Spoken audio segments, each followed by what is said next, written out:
morning, good noon, good evening, wherever time and place you're listening to us from, straight from the 909. It's Lisa J, my man Noah James in the building, and myself, Nesquick, and together, that's hip hop. Please don't forget to like and subscribe and hit the notification bell. It really means a lot. Today, we're communing with the revered figure in the underground hip hop scene. Known for his larger-than-life persona and introspective lyricism, Noah James blends vulnerability and wisdom with a unique blend of raw energy and emotional depth.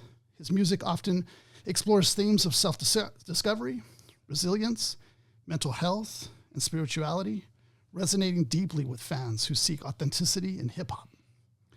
As a co-founder of DIY-based Brick to Your Face movement, he has created platforms for emerging artists to showcase their talents, fostering a sense of unity and collaboration. His contributions go beyond music, as he serves as a cultural ambassador for underground hip-hop, promoting the importance of staying true to one's roots and embracing growth. His music often features lush, atmospheric beats that complement his deep, gravelly voice. His lyrics are poetic, yet accessible, mixing vivid imagery with straightforward truths. The majestic motherfucking monster, Sea King Orca himself, Noah James. Hey. Welcome in the building, man. Hey. That was beautiful. It's good to have you. Couldn't do that without my queen, you know. Of course, the beautiful. backbone, right? The backbone. All of it, man. How long have you guys been, when did you guys connect? This be our 20th year going? Yeah. In September, it'll be our 20th year together. Yeah. Wow. Yeah. We connected on the internet. Yeah, we did. Wow.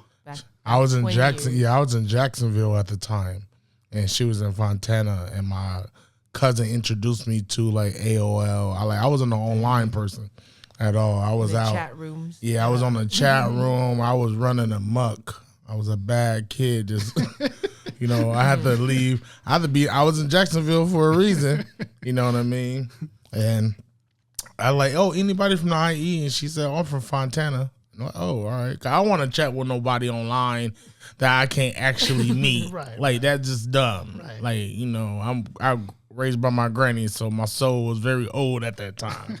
So I'm like, nah, and talk. I left early. I left Jacksonville early so I can come meet her. Then after that, we just talked, man. I'm like, oh, I like this. I can talk to her. Dang. Were you into hip hop at that time, or? Oh yeah, I was into music at this time. I was recording mixtapes. I was battle rapping. I wasn't as positive as I am now. Very grimy. I feel like a lot of artists kind of start with this kind of hardcore element to them. Man, I was a dark kid, you know what I mean? Mom was in prison, raised by the system, raised by granny. So you weren't just in the suburbs, just putting on that. I was moving around. I was born in Queens, then moved to Jacksonville, lived in Sweetport, Louisiana, lived in Pasadena, lived in San Bernardino, and it was all from granny's house or projects or group home or detention center or, granny's house was a revolving door of kids. So I'm an 80s baby. So, you're talking about 13 grandkids. Right. So she couldn't get all 13 grandkids. So when one turned 18, another one came in. You know what I mean? So her house was like a revolving door, or I can go visit in the spring or the summer, or go spend a semester of the 5th grade in Pasadena and go to Hamilton and I think that made me more bitter because I was exposed to a lot of great shit and had to go back to shit. But my granny presence kind of just molded me to where I just started putting it all into art. That's beautiful, man. Yeah. I was a bouncer, so I had a way to get out my violence. In a way. Yeah, a way to channel it. Yeah. Play football. I was a bodyguard, so it was some way I did things to channel that anger. Yeah. And when my granny said, she said, make sure you can make money from your size. And you're she would really put me in perspective. All right, this is not changing anytime soon. So figure out how to make this work for you.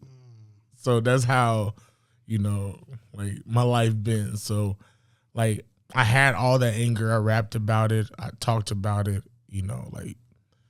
That's one of the things that, led us to ultimately inviting you on is because your music, man.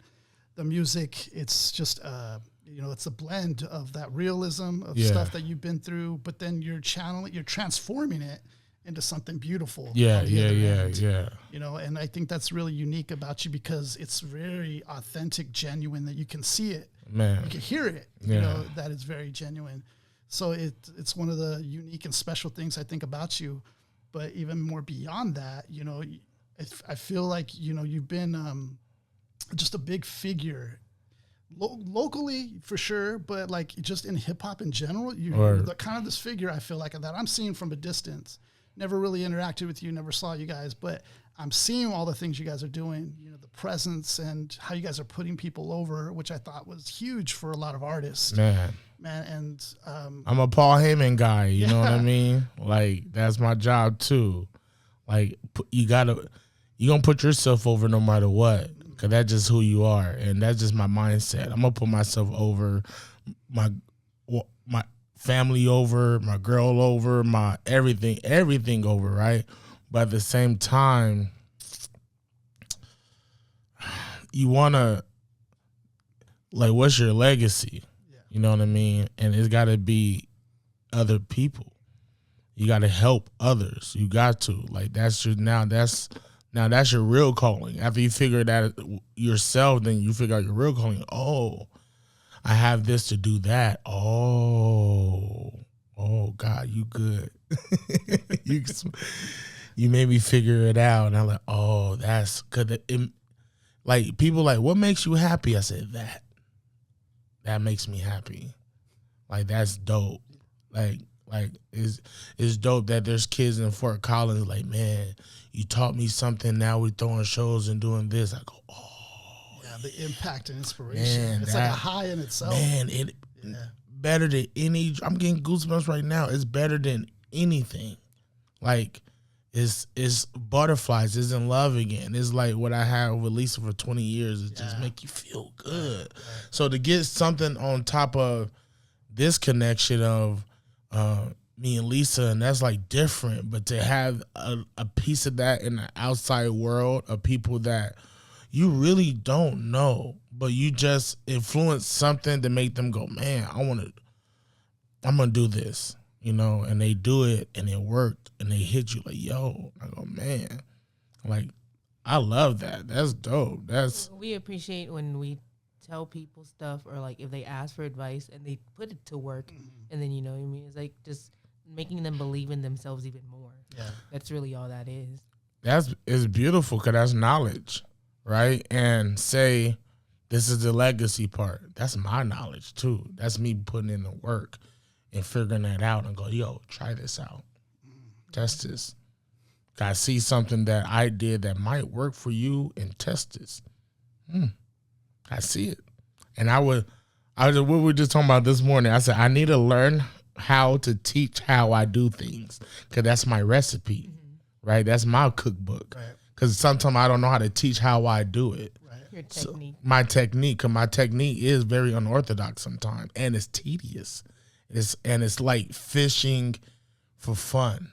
So you gotta have fun with the mundane analytical thing, right? But it's intentional, and it can turn into the ocean if you're just consistent with it. And I'm learning how to do that right now, and to see it like, yo, what Merce taught me, I'm took that, boom. What I learned from Tech, boom. Like, shoot, great figures. What Chino even taught me what to eat at festivals, at my first festival. Chino XL, like, yo, don't drink this, don't do this, don't do this. And Noah, don't do this before you go on. I'm like, yes, sir. Then same thing. Sure, I seen him at South by. Noah, get you a chicken wrap.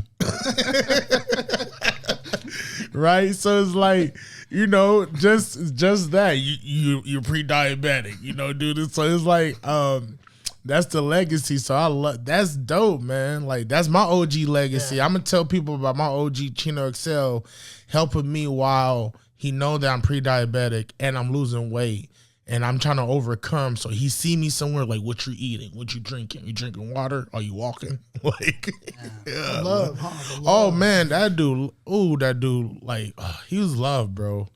Like he's a love monster. That's why I met a lot of love monsters. Like even Razzcats, they so much love. Merce sent me a juicer, bro. Like that, he sent me a juicer before he asked me to go on tour, and I lost weight.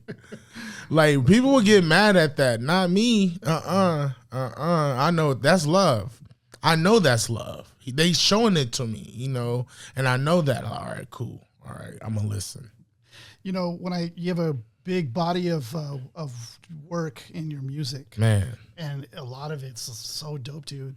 One, it's crazy because the star amongst stars of tracks that you have, yeah, Booze Hungry stands out. Oh yeah, like out. Mm-hmm. Yeah, there's stars in music. Yeah, but then you have Michael Jackson. There's one that's it's still separate, so distinct. Yeah. Why do you think that is? I was called out. Shout out to Megaran. Megaran was like, Noah, man. First it was like, hey, Noah, do you make records about things you really love? I'm like, yeah. I said, yeah. Like even like anime, because he's into nerdcore. Okay. So he's a nerdcore artist. That's dope. Right? So am I too. Yeah, that's dope. I rap about nerdcore things, but I never made a whole thing out of it, right? It's like maybe 8 bars, 4 bars, maybe a hook, a tight punchline, but never this whole concept, right? So I'm like, what you mean? He said, man, figure out something you really, really love, right? So I started digging in my head. I'm like, man, I love Dragon Ball. And I said, I love Boo. So one day, I'm just watching Boo, watching it, cool. Like, man, I'm going to write about this track. I had this one beat. I liked it.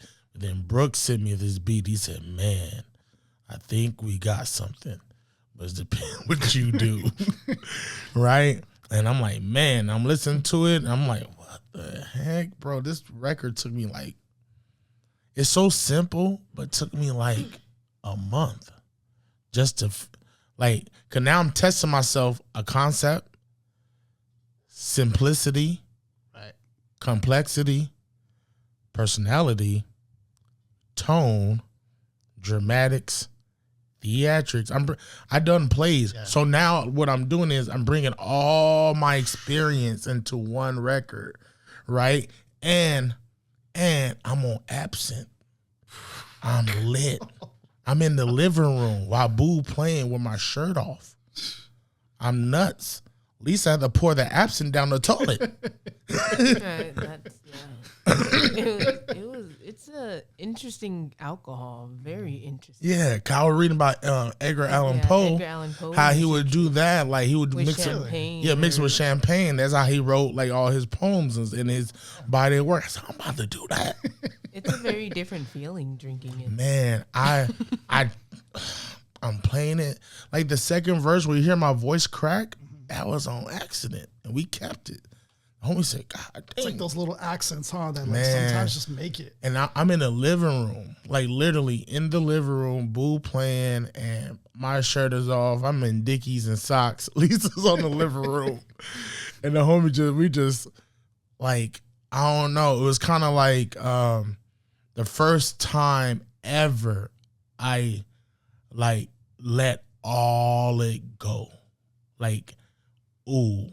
Let me see how it feels to be because this is me on 100, right? And I forget that I even had that. All of it. Even I'm telling about my life. I'm rapping as Boo as me. That was a new thing now.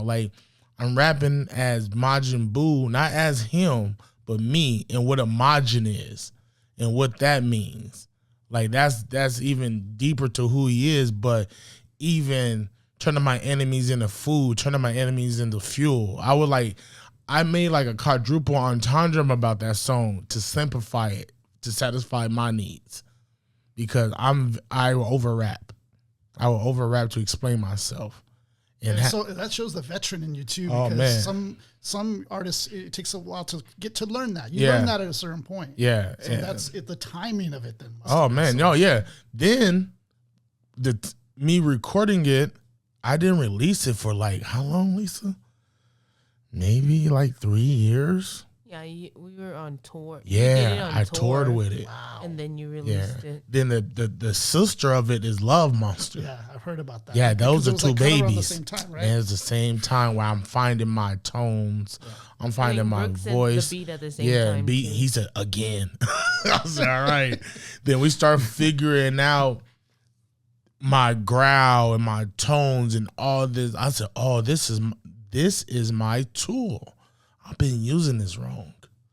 Then after that, I started figuring out everything, like how to play with it. Then, like, this what Boo really did.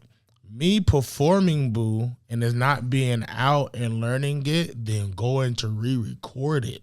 Because people don't know, I re-recorded Boo when I went to Alpha Pup. And that sounds 10 times better than that, because now my live show is impeccable.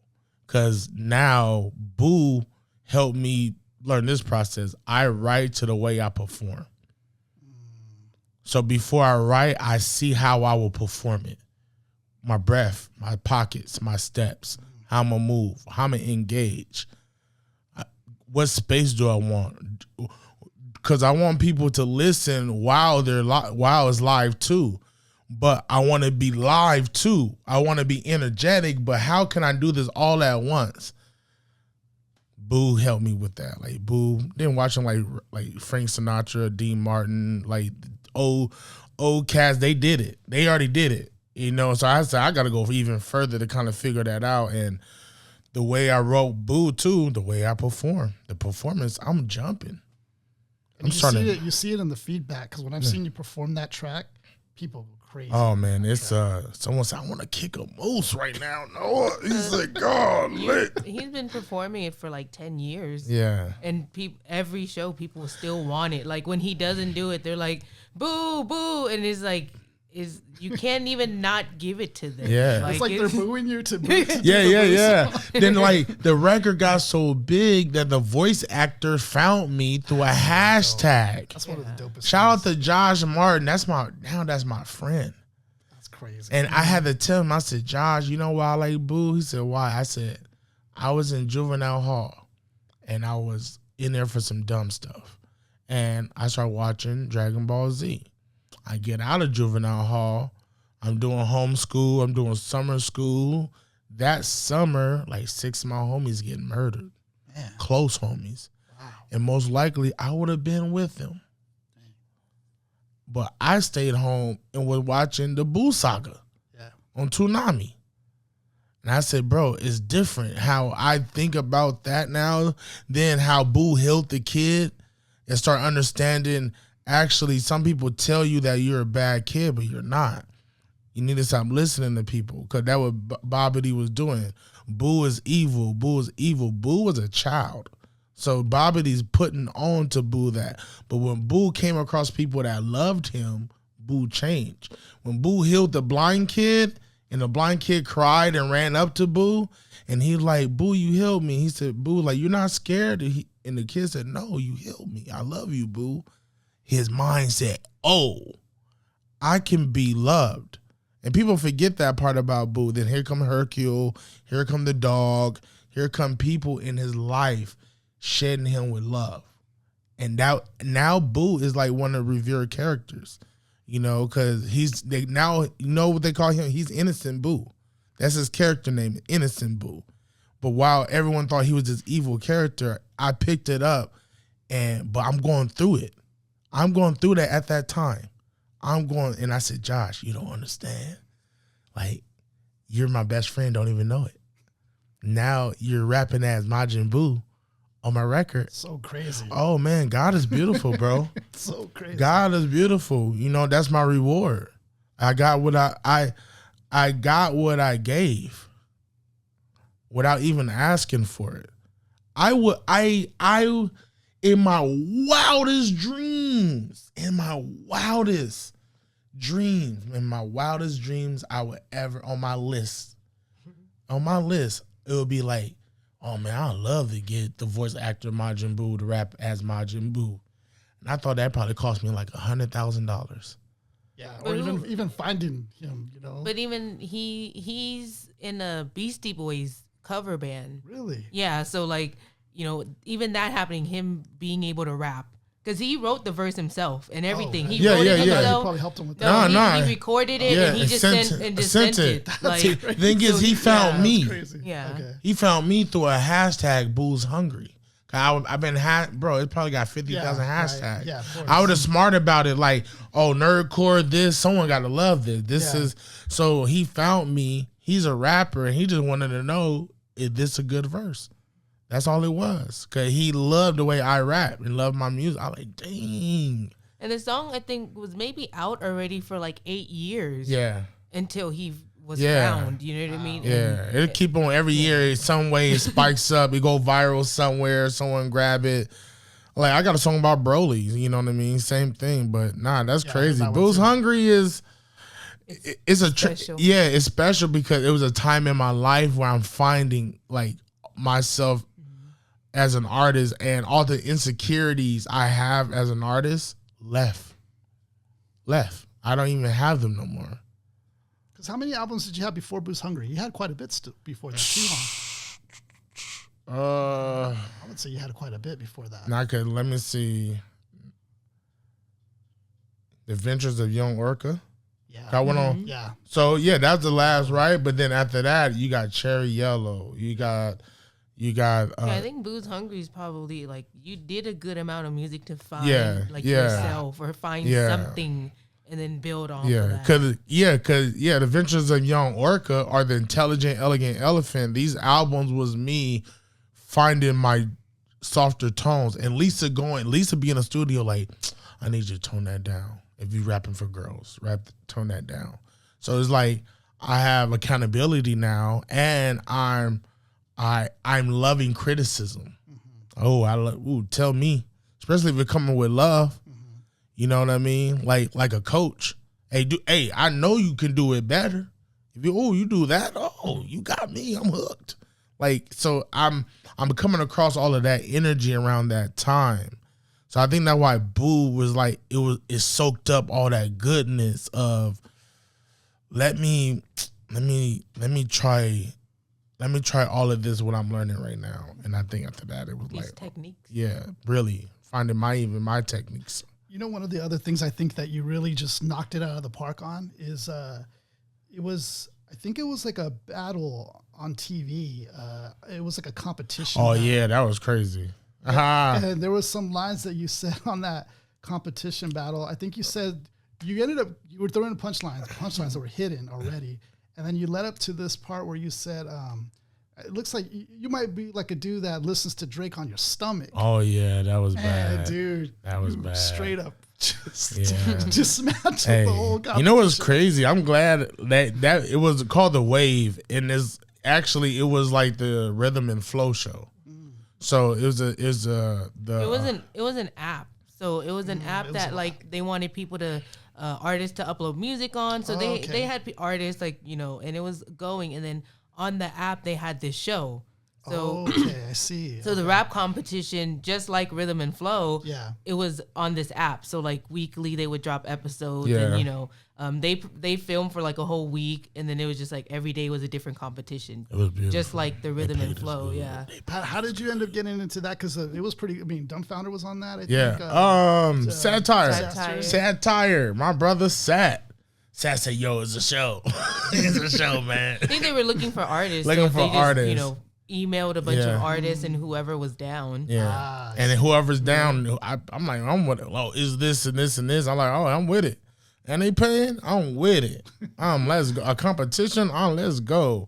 Even where, you know, people, you got to battle. I'm like, oh yeah, I battled before internet, man. Battled, I've seen some of your battle verses. So I'm like, this is, you know, and it's different now because I'm this. No, at this time, I'm really the Orca main now, right? And Lisa said, when you do this battle, you cannot be vulgar. She said, you cannot be vulgar. Why was that, Lisa? Why did you? He still has to represent himself.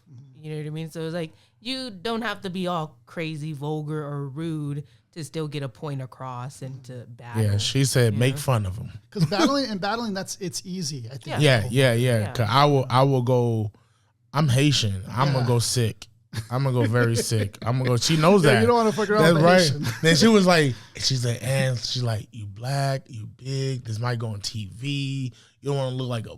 I said, you right. She's thinking of all of it. Yeah, all of them. And I'm like, yes, you're right. All right. She said, just make fun of them. Make fun of him. Make fun of that he's industry or just all of these things. Yeah. She said, just make fun of him. Make fun of the industry because you're this type of artist. And I'm like, you're right. You're right. And that's all I did. I just made that's why every punchline was just making a joke. Just a deep, even they were deep jokes. So it was one joke where I was like, what would I do for the Klondike? Oh, yes. I'll buy it. But what would he do for the limelight? Yeah. He will buy it. He'll pay for it, beg for it, probably go gay for it, and everyone say, God. It's the performance, the way you deliver it. Yeah. And that's all we was like learning, like, you know, even doing that show, you know, it taught me so much, bro. It taught me a lot about myself. Did you end up winning that, or I didn't end up winning. The homegirl BB O'Hare ended up winning. I lost in a group project, so it don't count. Yeah. I don't count. Well, we knocked out 2 songs with Sunny Digital. Okay. And it was pretty dope. So it was like, you know, we made as much as the winner. You know what I mean? Like, cause we stay consistent. You know, Lisa was like, she said, make all your moments memorable. Because she said, this is TV. She said, make it memorable all the time. I cracked the stage doing Booze Hungry. I cracked the stage so much, Currency said, oh my God. They came up to me, said what's up, then tweeted me and tagged me. Yeah. And everyone said, dang. So Lisa was like, make it memorable, but be you. So we like, Pablo was there, right? Pablo was there. Everyone, my whole squad was there. Pablo. Right? Because the whole squad was helpful. Yeah. That's what we're in Hollywood, and some people be in Hollywood, but we in Hollywood being ourselves, and we helping people up the steps. We helping people with the food. We helping people disperse, talk, like form a line, helping out, not just taking advantage and be like, oh, we're the artists. We here because we get the shine. The only way this is going to work if the whole place is flowing. If we got one bad cancerous thing, you're going to disrupt it. You know what? I'm a disruptor too against disruptors. So it's like, and Lisa's like, oh, if someone behind helped them out. Like Lisa is kind of help managing the situation too. So it's like, it taught me something else. Like, oh man, cause everyone taken care of, everyone got respected. A lot of people got camera time if you was ready. We was like coaching people, not being like, yo, I'm gonna get all the shine. I'm like, nah, man. I'm like, we like, go do that. Go do that. Go do that right now. Talk about this. Cry. Talk about this and cry. Like, cry. For real, cry. Like, don't just fake cry. Talk about something that's so vulnerable that you know is going to create something that no one have never seen of you, and go there. Bring it out. Bring it out. Yeah. This is a once in a lifetime, and I did that for the whole show, bro. It was taught me a lot. What is it? Because you guys helped out. You guys, I feel like, are just a big, help for a lot of artists. What is it? That, like, I want to say, like, there's always been talks about Common Ground and how huge that was for a lot of artists, because they didn't have any platforms out here to do it locally, and they had a lot of art that they couldn't really show or showcase to to listeners. And putting that together, like, what was that? What was the thought process on putting something like that together for the community? Shoot. We saw it everywhere else. Like LA had Project Blowed, places had like open mic nights. It was going on, and what we wanted to do as Noah James and Lisa J for our community, we didn't see a lot of that going on either. Cause we were doing something called Building Blocks. It started as Building Blocks in San Bernardino. It's open mic. The B-boys and stuff. But even mix it up. We had B-boys and we had the Jerk Kids. We had the Underground Kids and we had Audio Push. We had the kids in the skinny jeans. We had the kids in the b-boys. So it was like we was already trying to like not be blend it and not be a crabs in a bucket. Cause when we all when we very judgmental about things, that's what happens.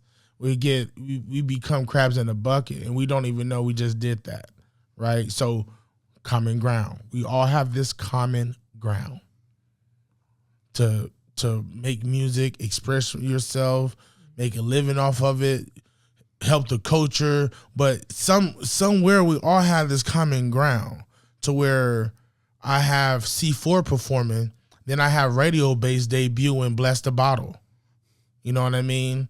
And he's 16 or 17. Like I'm like we letting the high school kids can perform and getting permission from their parents and Mike, and I just gotta make sure they don't go near the bar. They gotta stay outside. Yeah. So it's like I became that because I just hated like, oh, I'm this and I'm that. I'm like, nah, man.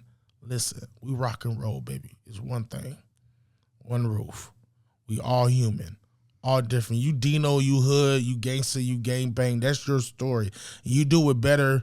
You do it with conviction better than this underground cat that just rapping about what he's seeing. It's not his truth. He's over here rapping like Razzie. He over here rapping like Chino. He over here rapping like some Tumex. But he's imitating. It's not him. Right, so I give people these scenarios where, this cat from the hood got more conviction because that's his truth. This cat that's rapping like he's reading a dictionary, that's not gonna go far. That's why you don't feel it. Yes, there's a lot of words, but you just don't feel it because it's not him. So now we got to come together so you can see what conviction look like, what truth look like. He might be rapping over his vocals, but you can feel it. Now, me as an OG go, hey man, take them vocals off, man. Take that off, man. Take them, and we're not gonna bash you off of that. We're just gonna uplift you. And that was the dope thing about the common ground. Everyone take a little homie to the side, like, hey man, take them off, man. We want to hear you, and it's okay if you mess up. It's okay. That's so huge for an up and coming artist, man. Yeah, like that was so. I became that because I'm from the era. Please pass the mic. I'm from a very hard era where my OGs was harsh. And they was harsh because their OGs was harsh. So I didn't want to be that. Like, I did not want to be that. I didn't want to feel how I felt against certain OGs. That's why I love Dirty Birdie, because he accepted me with so much love and like, nah, no, you got it. Shout out, rest in peace, Ganja K, that I did Project Blowed IE with. That's my mentor, you know what I mean? And he saw it too, because he's Project Blow, but he see me mixing it up. And he's seeing it, and he like, dang, Noah. Yeah. He's like, all right, nigga. He be like, all right, what's up, Lisa? He said, this boy right here. But it was like, he saw what I was trying to do to where it was like, this is how the watering hole get bigger, and this is how we protect ourselves too, where it's not we don't gatekeep, but it's a gated community. Yeah. It is, and there's security, and there's hyenas, there's Shere Khan. There's some monsters in here too. There's a Loch Ness in that water. You can't just come drink out of it, because you see it was like we still had the mindset of like the essence of hip hop, but we didn't want to be like, oh man, you do this and you do that. Like, nah, man. People develop, man. People build and develop, and I think that what the common ground was for a good 12 years. Do you think there was a lot of special people that came through there? Oh yeah, Absol, Rhapsody, Schoolboy, Ill Camille. But I'm saying, like, even like artists who didn't really have a name yet. Oh yeah. But see, they didn't have it. There's people that like Rhapsody was in a group. Ill Camille, we gave her first performance. Yeah. Wow. Yeah, like there's people they didn't have a name, like at all, and I just said, man, let me book you. Ashton Matthews and Lisa booked that. Like Ashton was with a group, like he was in a solo artist yet. So like we saw Ashton, then from Ashton we were able to like even Joey Fats, and man, like it's so many people, like even Triz. But it was a place for people to create their hits, where like every week you could come and perform, that one song, and like everybody wanted 3D Beats had Bear Swag. That's dope. You know what I mean? There's people that had like their local hits where when we did DIY festival at the Glass House, there's 400 people that know it. Cause over the course of 6 months, they have heard it over and over at open mic. It was kind of me like manipulating people, showing you this is how you break records. Come here and perform over and over, over and over, over and over. Like McDonald's always promoting their hamburgers. No one's like, McDonald's, stop promoting your hamburgers. It's getting on my nerve. Oh, just cheeseburgers and Big Macs for over how many years? Change it up, McDonald's. Nah, no. So I tell people like this is the business part of it too, and getting people used to that song because you're not a big artist, but if you keep on coming over and over with consistency, you end up getting. It's like nowadays where it's like a song it goes viral on TikTok and then like, or every little reel or every little video you see, it's like every other one is that song. Yeah. So it's so like just in your face that I like it. You like it all of a sudden. Yeah. And that's it. And I really wasn't like, I don't try to be the judge of certain things I book. The way I book, I just place people where I need you to be. Where if I know you rap over your vocals, I'm gonna put you right here. But I can't put you on this show with Planet Asia because you might get booed. You know what I mean? Yeah, you want to set them up for success. Yeah, and people be getting mad at me because, you didn't put me on this. I was like, bro, they would have booed you. Right. You would not have a good time. You would think I set you up. And I can't have that because some people be feeling like I set them up. I'm like, no, you just wasn't ready for this opportunity. Right. That's it. Like, here you go. It was on you. It's not on me. Here you go. You know, even if you go first. I remember Young Miss like, Noah, why you put me first? I said, Young Miss, actually, this is the most important part of the festival. Yeah. I said, I need you to kick this motherfucker down. And she like, I see now. I said, but next year you won't be first. You're going to be probably like fifth. But I need you. Believe in me. Understand. That's why sometimes I will go first. Lisa like, go first. Go crack it off. Just go. Let's break break it. So sometimes that is important for you to. People remember that. Mm-hmm. Then like even a promoter. Sometimes the most important people in the room. You got fans, but you got people that are going to actually give you opportunities in the room. Go, yeah, I like that. I'm gonna book them. Like, some of those people are sitting at the bar, so like, that's why it's like just perform. Like you're there to perform. You're not put even, on a like, show. Yeah, like she entertain. Know. Yeah, Lisa know. She look at me. It can be 4 people. It can be, and I'm putting on and I done shows where in Texas, how many people was there? Like which the Texas? the San Antonio, Texas the South by Southwest one at San Antonio. Maybe like 15. Like or so 15, people. Right? But the merch we sold. She laughs. Cause you would think everybody bought something. Yeah, like twice in the middle of his performance. Like you would think it was like 50 people there, 75 people there. It was just 15, but I gave it my all, like all of it. And then I tell people that's what it's about, man. Like stand out. You know, people are used to being at a bar and there's like barely anybody there, and it's just the background music, or there's live music and the person is just kind of performing. But if you're the one that like is killing it, they're gonna have their drink and then they're gonna go like this. Turn around, and that what Common Ground was even about too. Like it was like punch in Schoolboy Q is at the bar. That's dope. You don't know that, but they're in a bar in the back watching Ad perform and watching you perform. It's like put on a show. Like, you know, that's crazy. Common Ground was lit, man. Crazy. I feel like that was legendary in itself. That like an era. Almost. You need that. Yeah. You know, we didn't have certain eras like that. We needed an era where like, you know, it was mad golden and championed, you know. It's surreal to think about because, you know, we didn't do it for that. We didn't do it to be like, 20 or so years later we're still talking about it, but it's like pretty cool. Thinking about it's pretty cool. Yeah. You know what I mean? Like there are people like, man, I wish I heard about it. Yeah. I wish I was old enough to go, or you know what I mean? Like some people were like in middle school when it's like at its peak, and then now they're doing music, and you know now they're like, you know, wishing that that was still going around, or there's something like it. It's a new time, it's a new time now. Yeah, that's it. You moved on, and now you guys are doing other stuff. Yes. Really dope. I want to go more into your music. Your latest album, I've taken a listen to it and I thought, man, it's just the production. It sounds immaculate.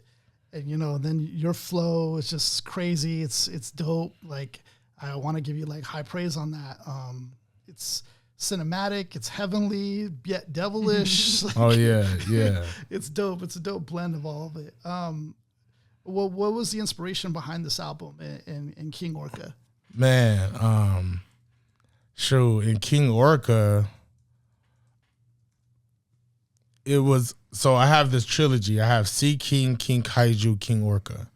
So my granny passed, I created the Sea King. 'Cause I was seeking. That flew over my head. Yeah. So I was seeking the old self.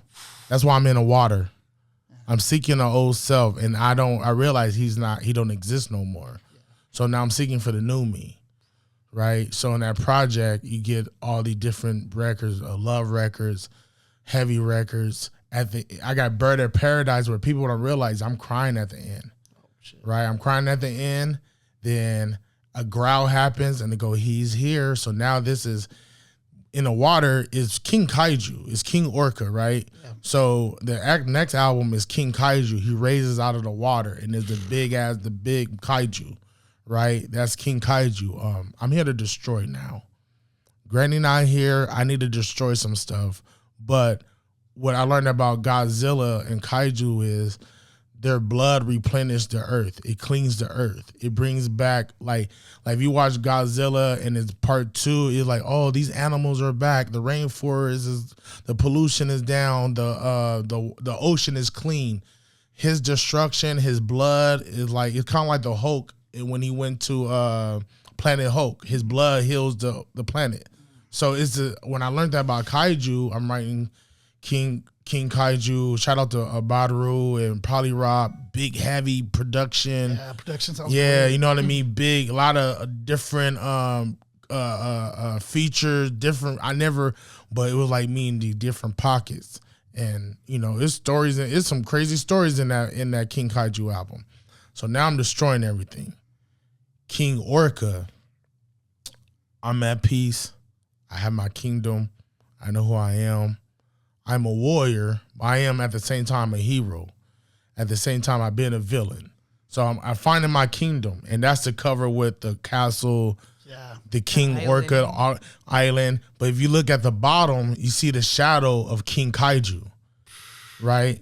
And that's the back cover of King Kaiju. So the front cover is a mix of like, if you get all the albums, you see the transformation of this story. So King Kaiju, King Orca was my kingdom now.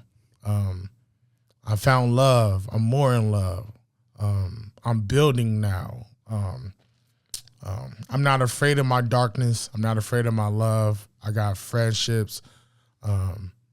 There's parts of the song where the youth want war, and I'm like, nah, let me teach you something else. So it's like it's like speaking wisdom. Yeah. In a way. It's I feel like it's almost like you're speaking, to me, and which is kind of crazy. Nah, that was and shout out to Audio King, did all the production, picked the beats. Sounds so clean. Yeah, shout out Wondermind. He did a lot of the scoring in between.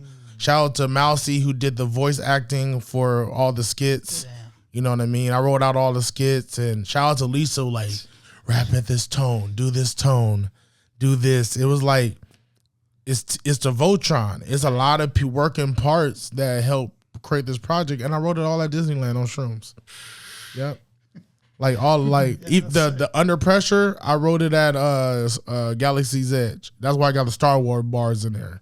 That's crazy. Love by the Jedi, ignored by the Jedis, but love by the Sith Lords. I was in there like, oh yeah, this is hard. Like, I wanted to first even bring something new to hip hop, like whimsical. I like, this is whimsical. This is some Disney stuff, like telling a story. But when the beat hit, you go, ugh, it's still nasty. Yes. Thank you. No, someone said, I thought it was going to be like this super whimsical project. But he said, when that first beat hit, he said, oh, no. He said, he's smart. Yeah. The bars are so real. That's what hits me. Oh, yeah. Because the bars, they can be clever. Oh, yeah.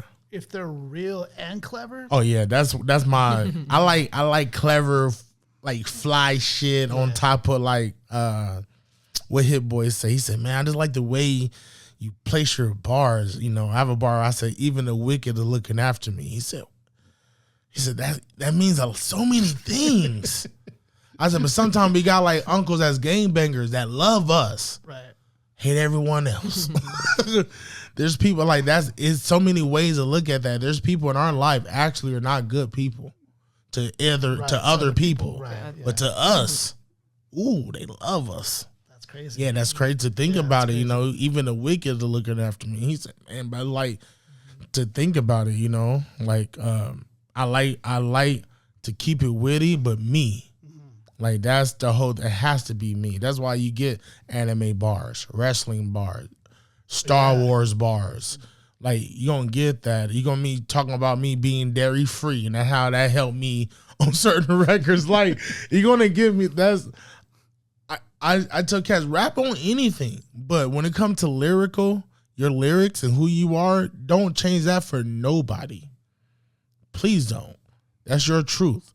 Don't change it. I don't care if it's a trap beat, boom bap, pop. I got pop records and I was me. I got EDM records and I was me. I never conformed to. I can do that. But I'm not changing my lyrics and who I am.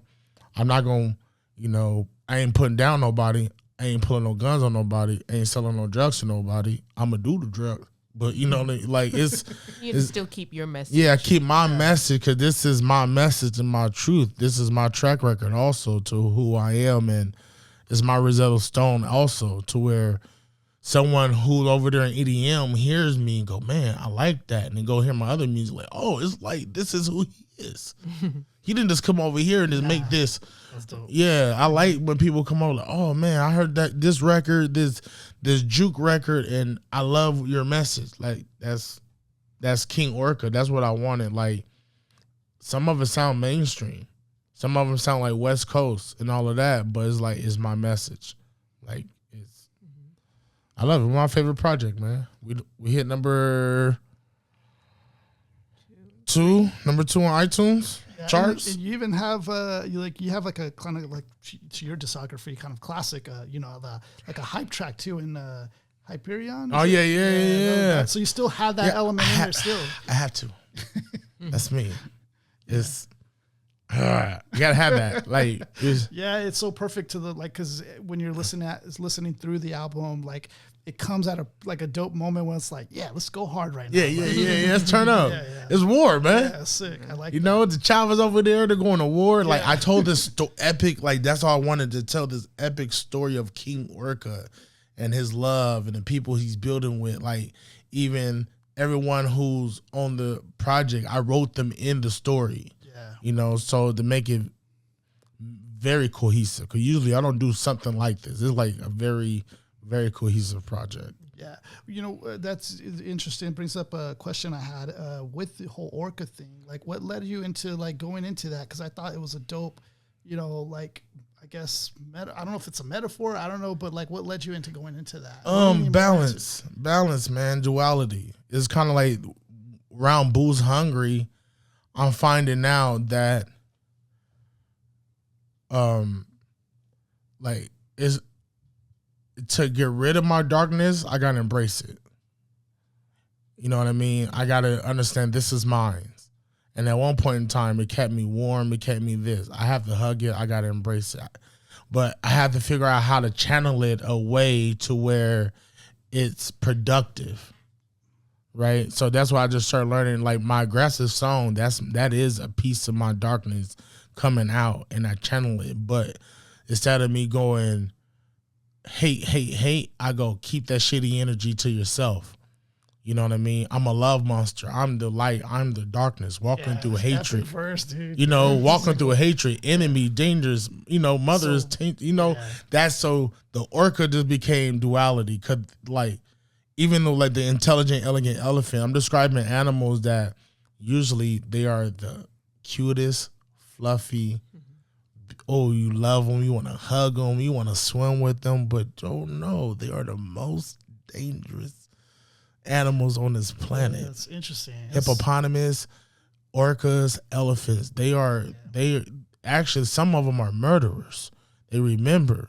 But one thing they do is they herd, they stay with the pod or they herd forever.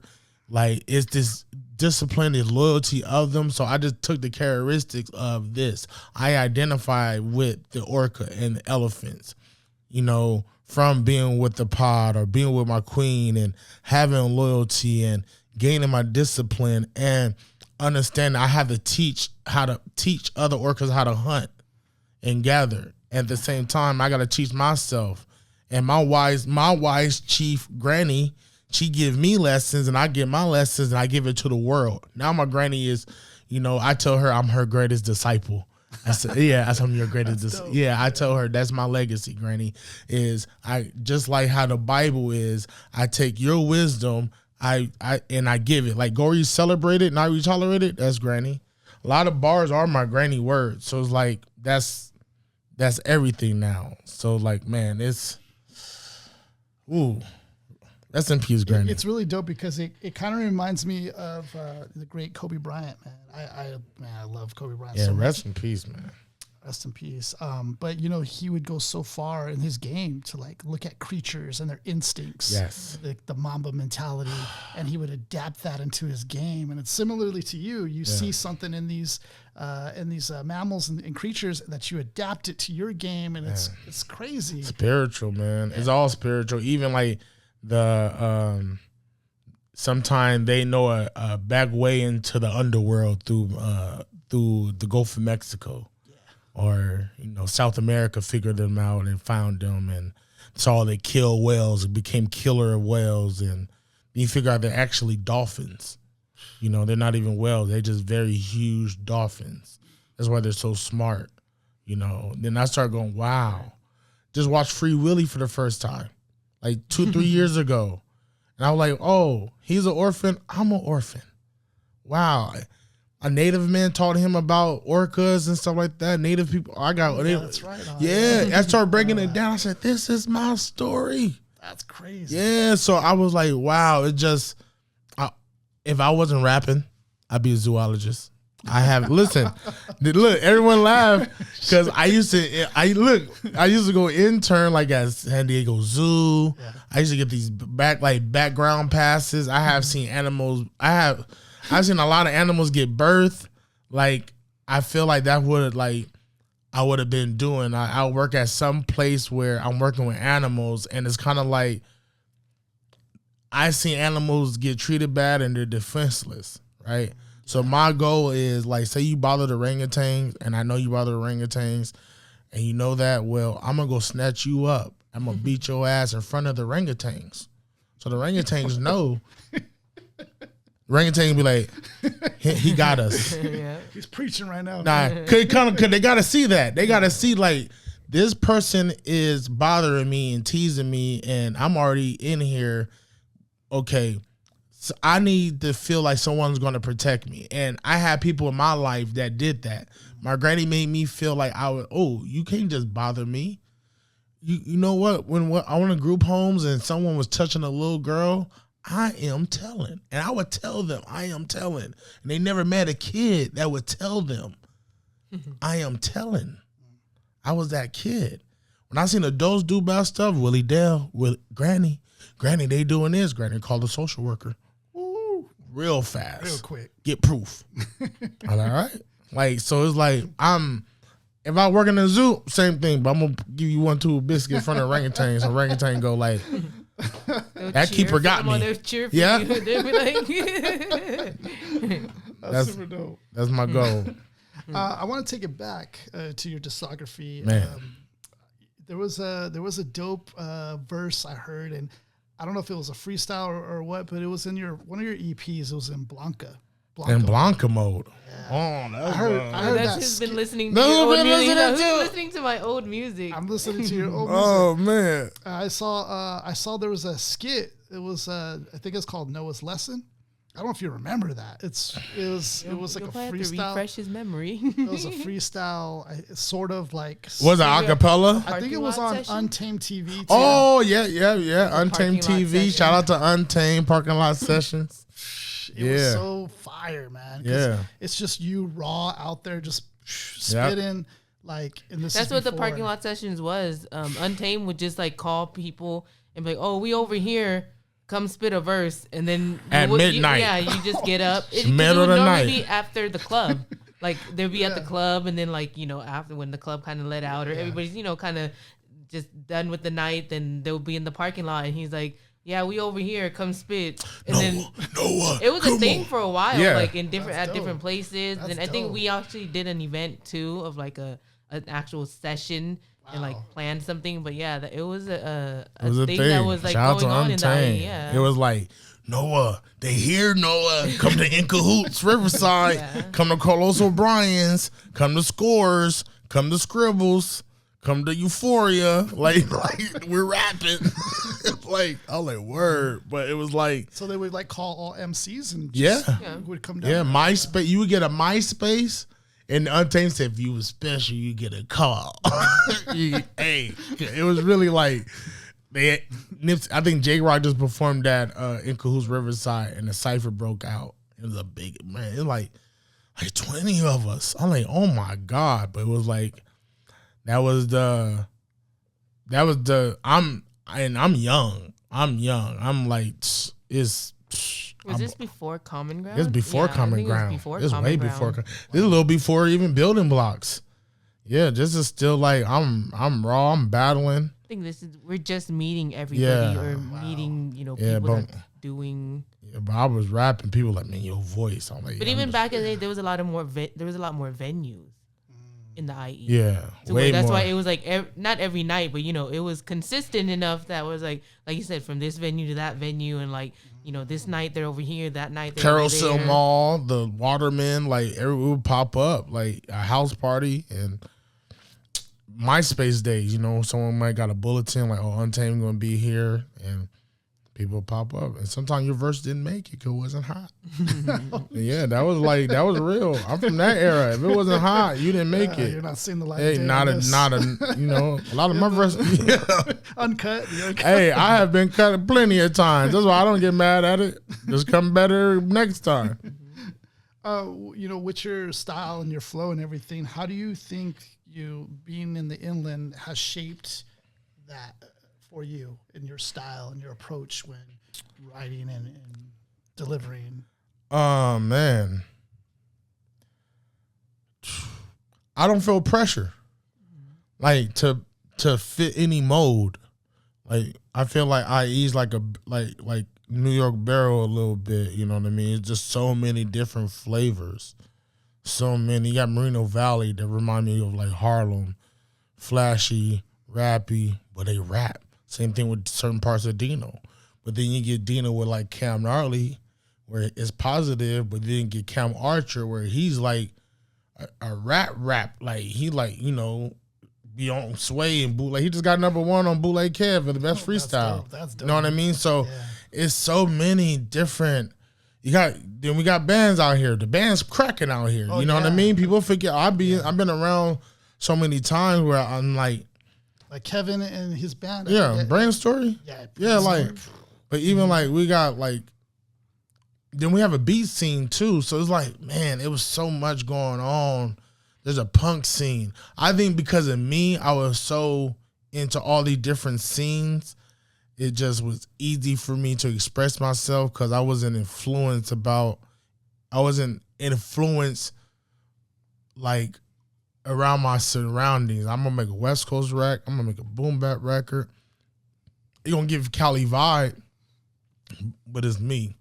I think that would make me more not local, because I didn't have a local sound.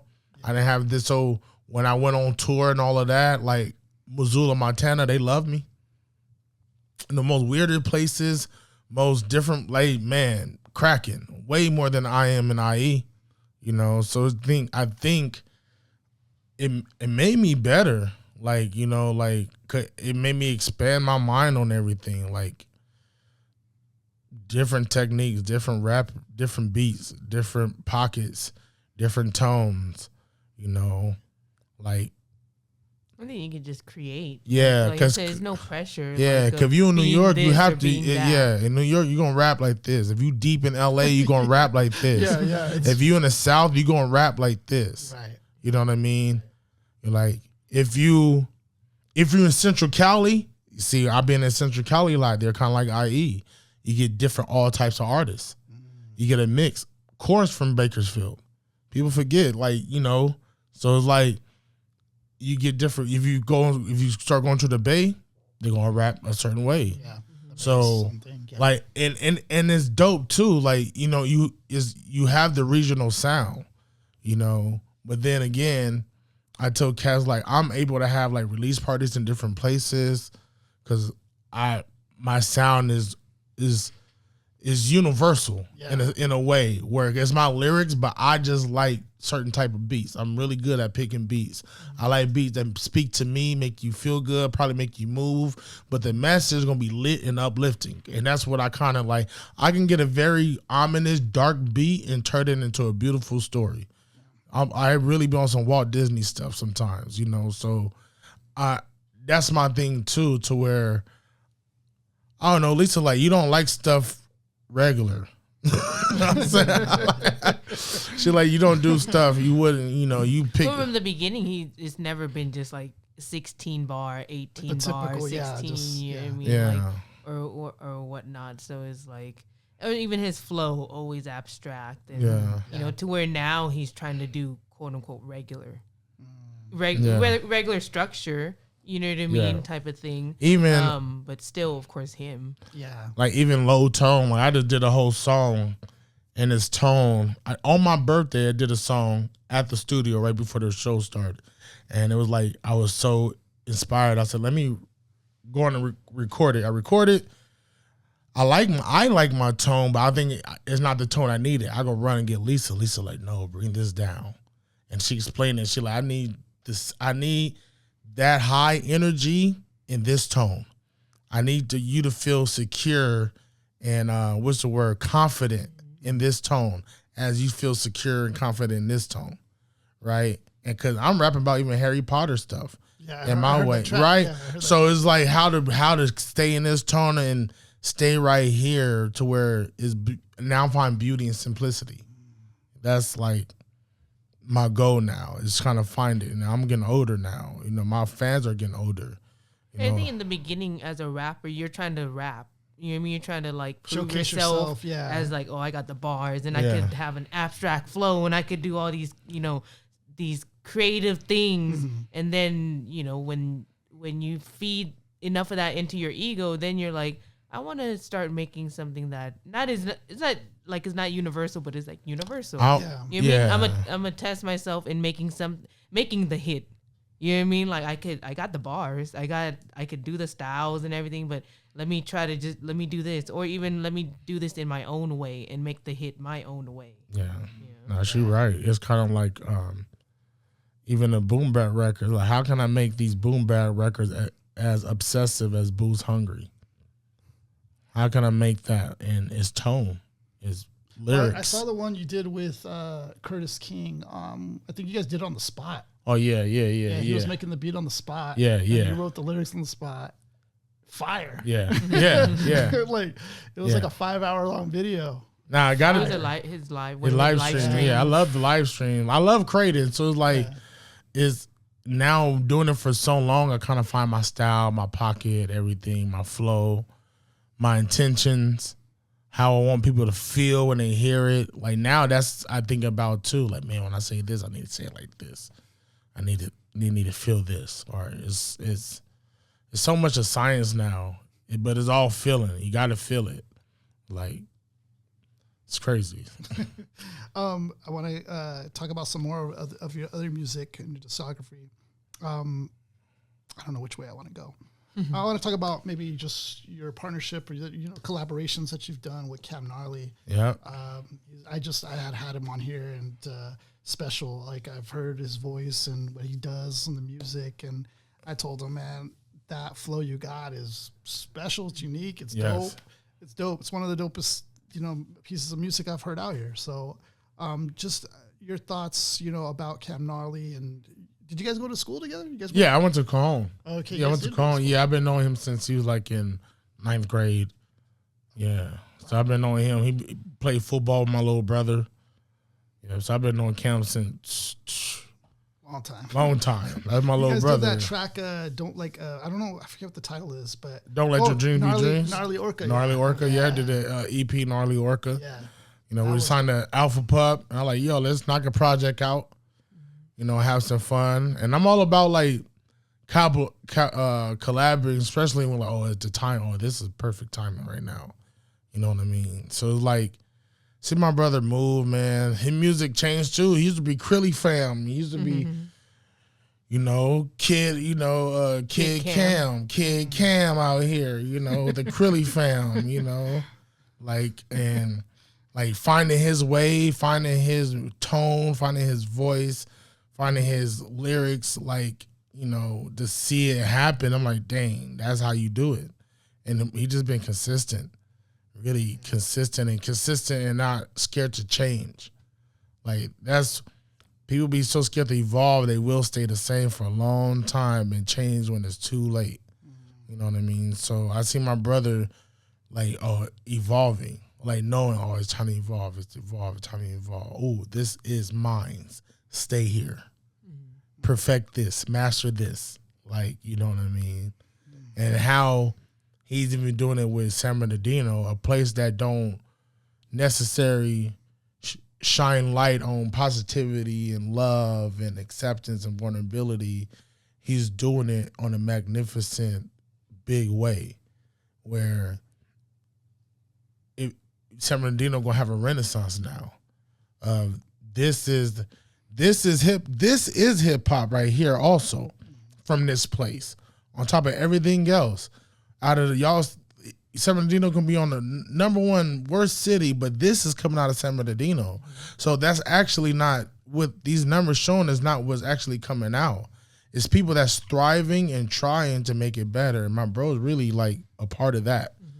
That's and all the stuff he's been doing too. Yeah. I know you guys both do stuff, but I noticed he was doing the thing with the Christmas. Yeah, Bakers, One Love IE, music changing lives. Toy giveaway. Yeah, shout out. It's beyond the music. Yeah, but that's what the music is about. That's The is music's always to put you in a position to be beyond. This is just a catapult. Yeah. This and people choosing I love this music. Let me see if he's like this in real life. Oh, let me do business with him. Let me build with them now. And that's what it becomes like.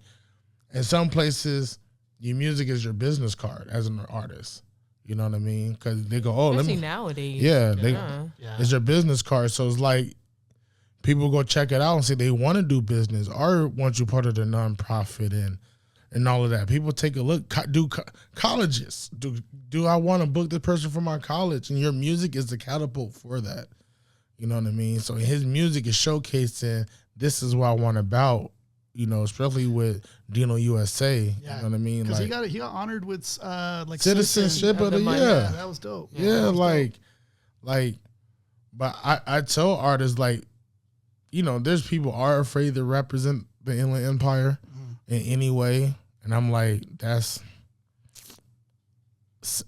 sorry for you. We tend to get magneted to LA, Or to say, I'm from Southern Cali, or what I mean? But it's like, who else gonna put in the work? Who else gonna represent us properly with honor is us, And some like Cam, he's doing it. Even Archer is doing it perfectly. You know what I mean? Like Hit Boy, Triz. Shout out to it's so many. There's so many artists out here that's really representing in a big way and showing it's possible and there's many ways to do it. Yeah. And you don't have to just be this type of artist. You got Young C, Christian artist, Riverside, popping. You know what I mean? That's dope. I heard you booked Propaganda. Oh, that's my OG, man. That's dope. That's another sensei. I'm a big fan of his stuff. Yeah, he on a couple of my projects. That's dope. Yeah, that's another OG. That's him, Murs, all of them over there. Like I be in there, like some people think I'm a Christian rapper sometimes because I be having. You always fighting the devil. Yeah, that's it. I tell them I'm always beating the devil up. He's the greatest op.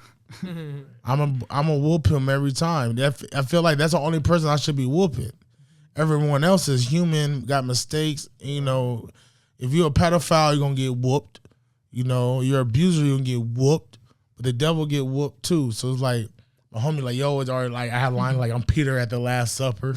You know, I was raised by demon hunters. You know, I talked to grading through angel numbers. I am Peter at the Last Supper. My homie said, "Man, you crazy, no?" I said, "I am. I'm catching fade for Jesus. I'm catching that fade. What's wrong with y'all? This is Jesus. Gonna get these paws for the prophet. Like that's how I celebrate my love for God and Jesus. You know what I mean? Like, that's my manner.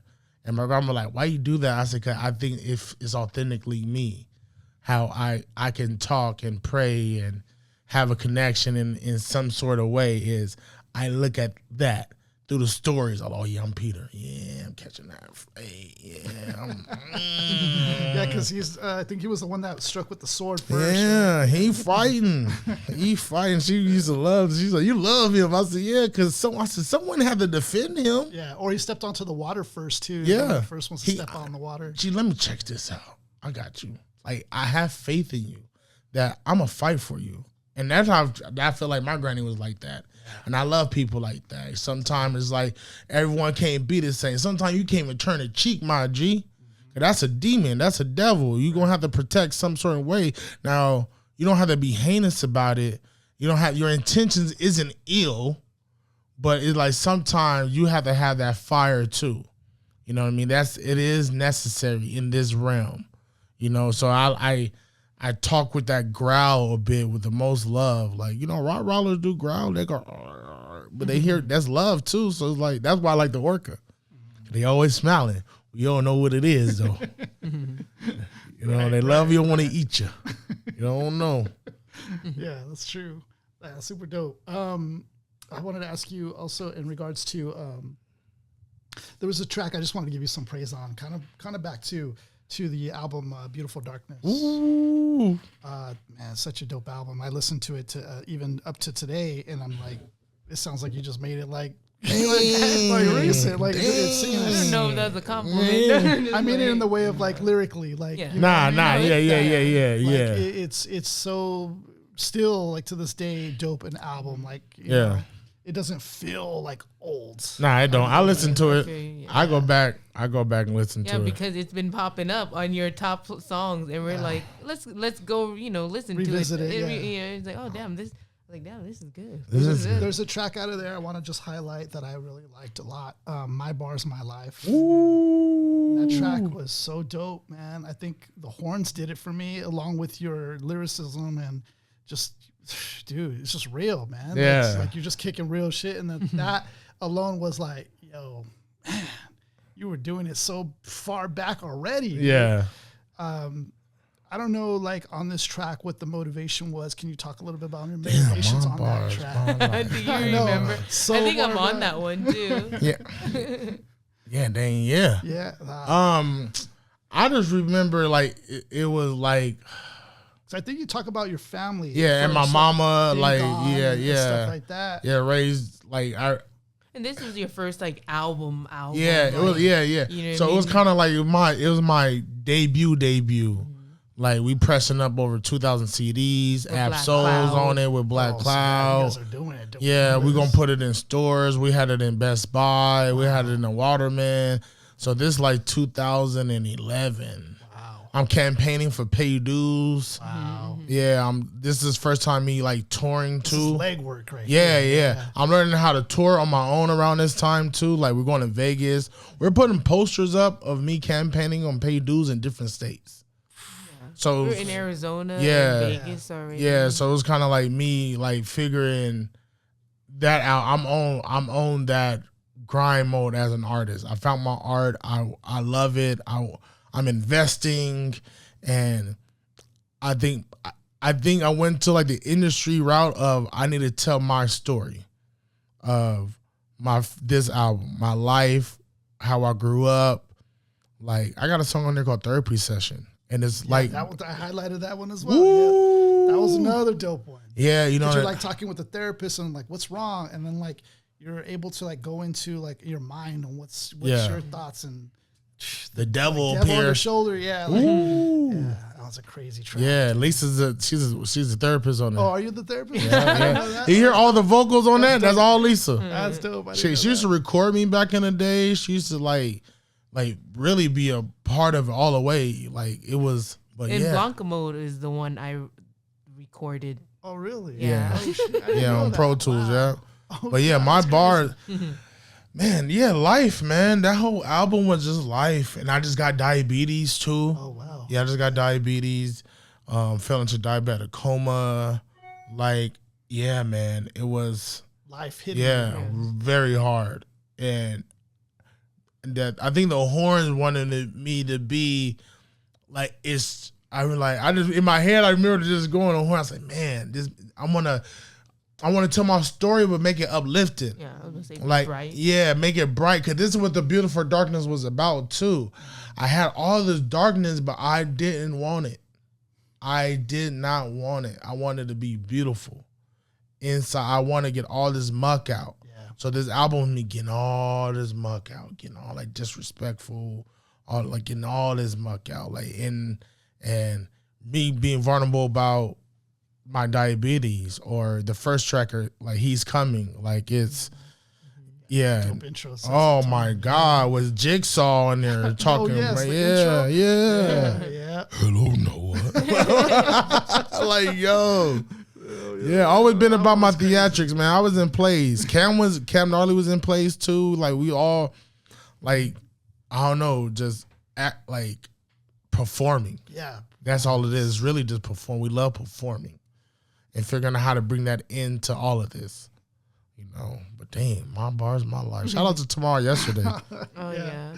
That and Therapy Session 2 was dope. Oh my God, I caught a single of yours that. I didn't hear before that I thought was really dope. The Build single. Ooh. That one really has like this straight up like classic hip hop. Yeah. Beat to it, and you're going off on it, talking about like you're changing the game up now. Like now you're making moves now. Like it was really dope. That record deep, bro. That record, look, it's a part of that record. I said, my little brothers, my cousins and my brother asked me how I can sit here and listen to my grandmother. I said, I sit in the kitchen, watching and talking, like seeing what my grandmother fixing. My cousin are wondering how I can sit here and listen. And I said, one day you're gonna miss this, bro. It hit him. That lyric when my granny passed, my cousin said, "You said it." He said, "You said it." He said, I didn't think about it until now, where you said exactly, where you taking time to be there with Granny, the little things, take her shopping. Cause I said, one day y'all gonna miss this. And I'm not crying for what y'all crying for. I'm not gonna cry for regret or guilt. I'm crying because that was my best friend. And we went shopping and we went eating and I took her out and I did this. Y'all gonna cry because y'all don't have these memories. And my mama feeling it, like everyone feeling it. I remember writing that. I go, whoa. And they feel it now. And it's crazy when he brought it up. I was like, dang. I didn't mean it like that, but I mean it like that. Yeah. Like, I'm telling y'all something without like. You wanted him to get it then. Yeah. Like, man, spend time with her. Be in the kitchen with her. Y'all think her mean. You think she's mean because you don't spend no time with her. Then when she like, when you come here, she always nice. Why? Well, because I spend time with her.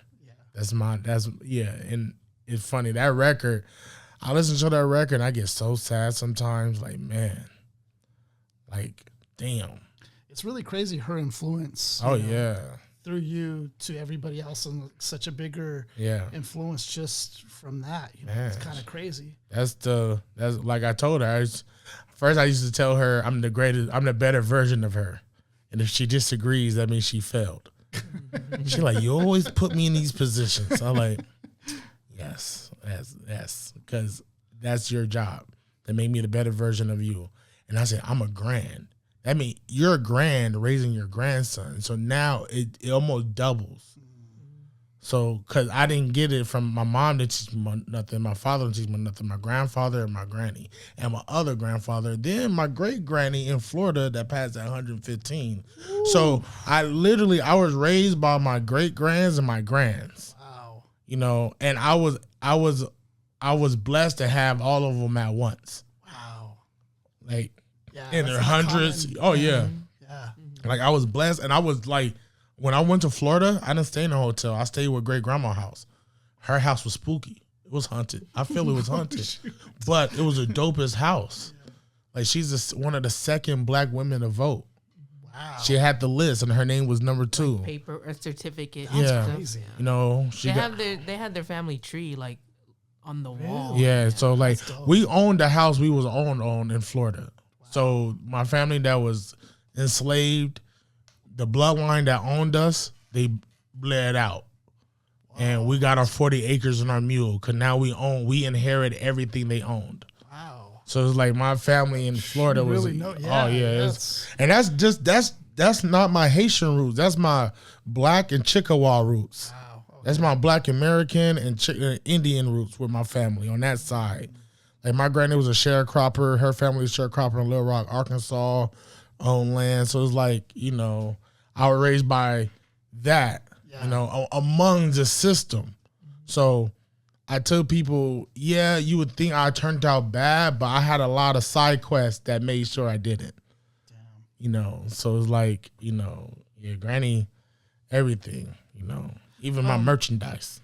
Be majestic. Uh-huh. What does that mean? Be the most beautiful you.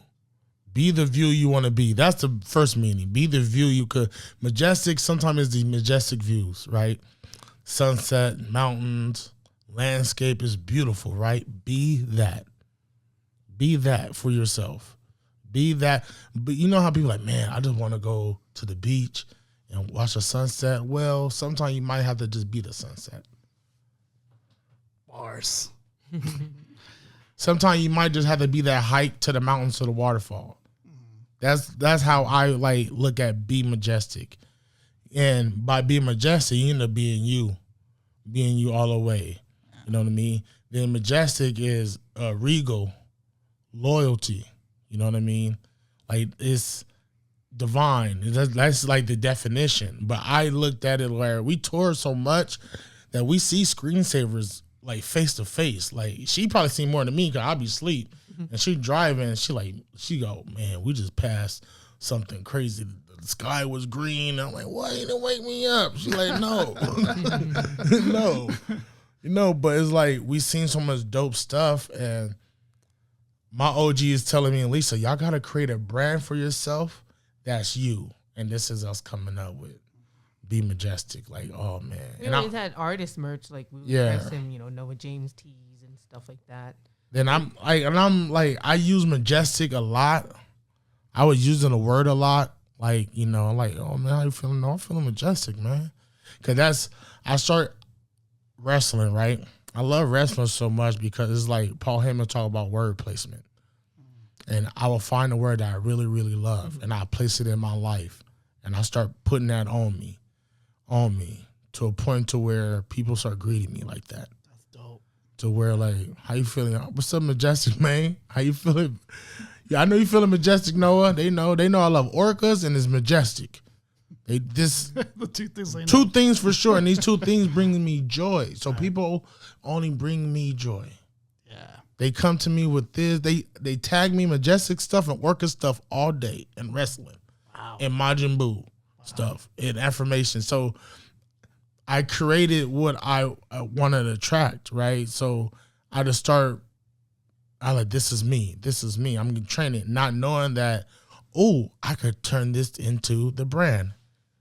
Hand it to Lisa. Lisa do her magic now. She's the designer, the creator, find out how we should do it. You know what I mean? Like, that's, man, be majestic, y'all. Be that hike you need, baby. Be that, man. Be that. Be what you need. So, cause like, be what you, be who you need the most, right? So isn't that in my same mindset too? Like, be who you need it the most. And I learned that. I said, dang. I'm like, dang, Granny, that's deep. I'm like, all right. So I need to be the person who I needed at my most craziest time. And if I become that, I can become that for others too, but I'm that for myself also. All right, cool. All right, I'm gonna become that. You know, it's like it's crazy, you know. It's self-sufficient a little bit where you don't have to rely on energy or of others people, or, you know, you can absorb your own a little bit. You know, you got that pocket of energy, like, no, I need to yeah. All right, cool. Let's go. Like, you need that. That's dope. I wanted to ask you, there's a lot of things I want to ask you. Oh, man. But what does, you know, this is from an artist's perspective, what does it mean to be successful as an artist? Ooh, that's deep, man. It's as an artist. Now, as an artist, putting art out, putting it out, putting it all out. Even if you ain't making money off of it, as a successful artist, like, you know, because a successful music business is different, where I like make money off your art. But a successful artist is put some art out consistently. Have your art evolve. Collaborate with art. Fulfilling the idea. Yeah, your creative idea. completion. Complete.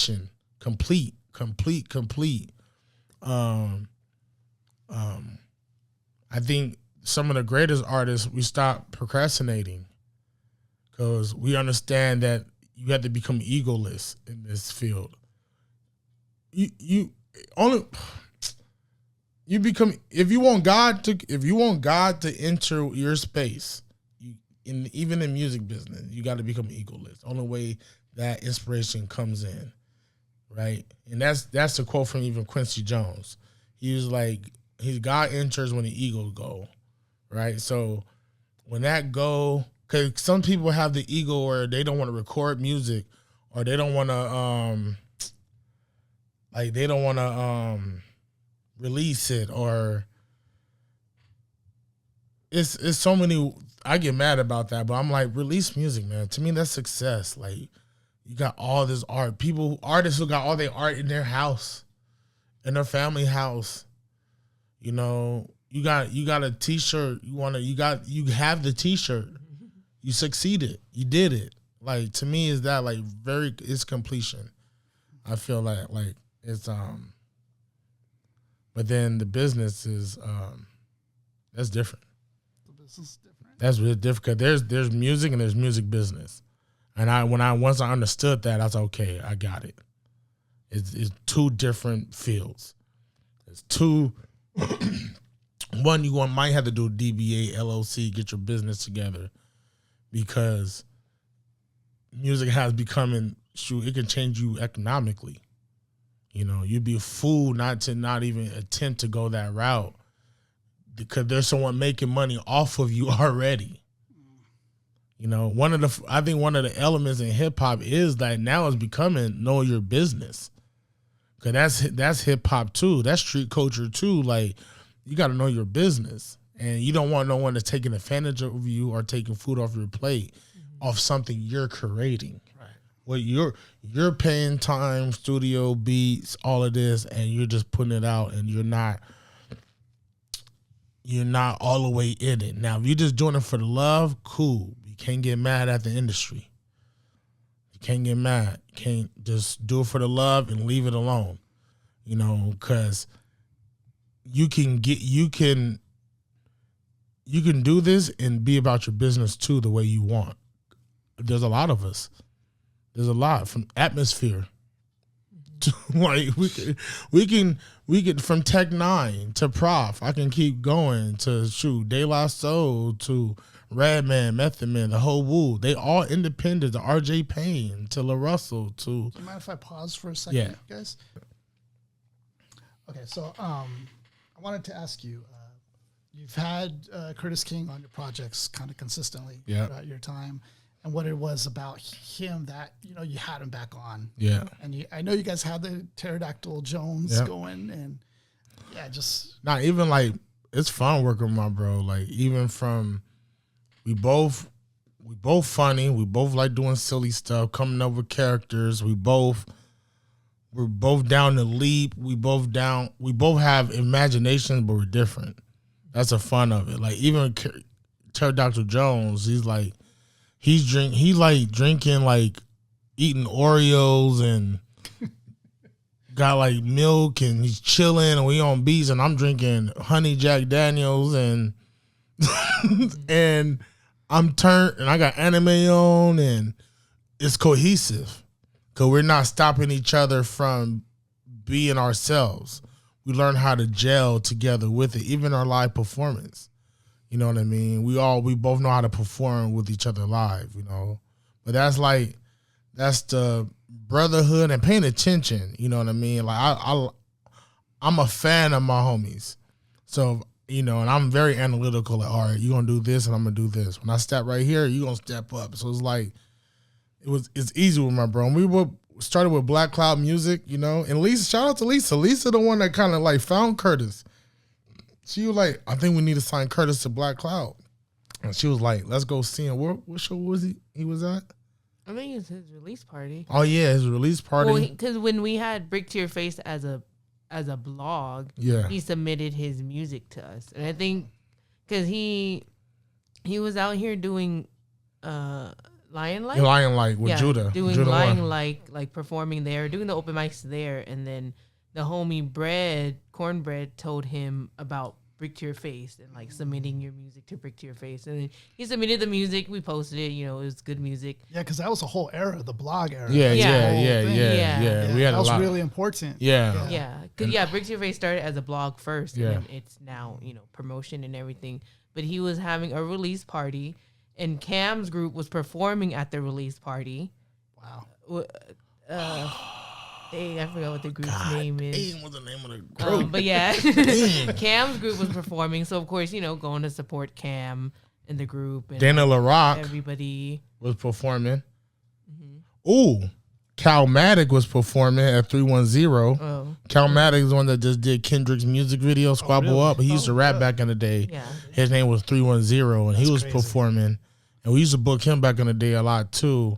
And it was Curtis and Lisa came up there. She's like, we need to sign him. Yeah, and then he started coming to Common Ground and everything, and then like with Black Cloud, we were like signing people, and that's how it all came about. Yeah, that's dope. Yeah. Speaking of Kendrick, I like to hear other people's opinions about things that are going on, like in the mainstream space. Because, I love it. Yeah, with the beef and everything.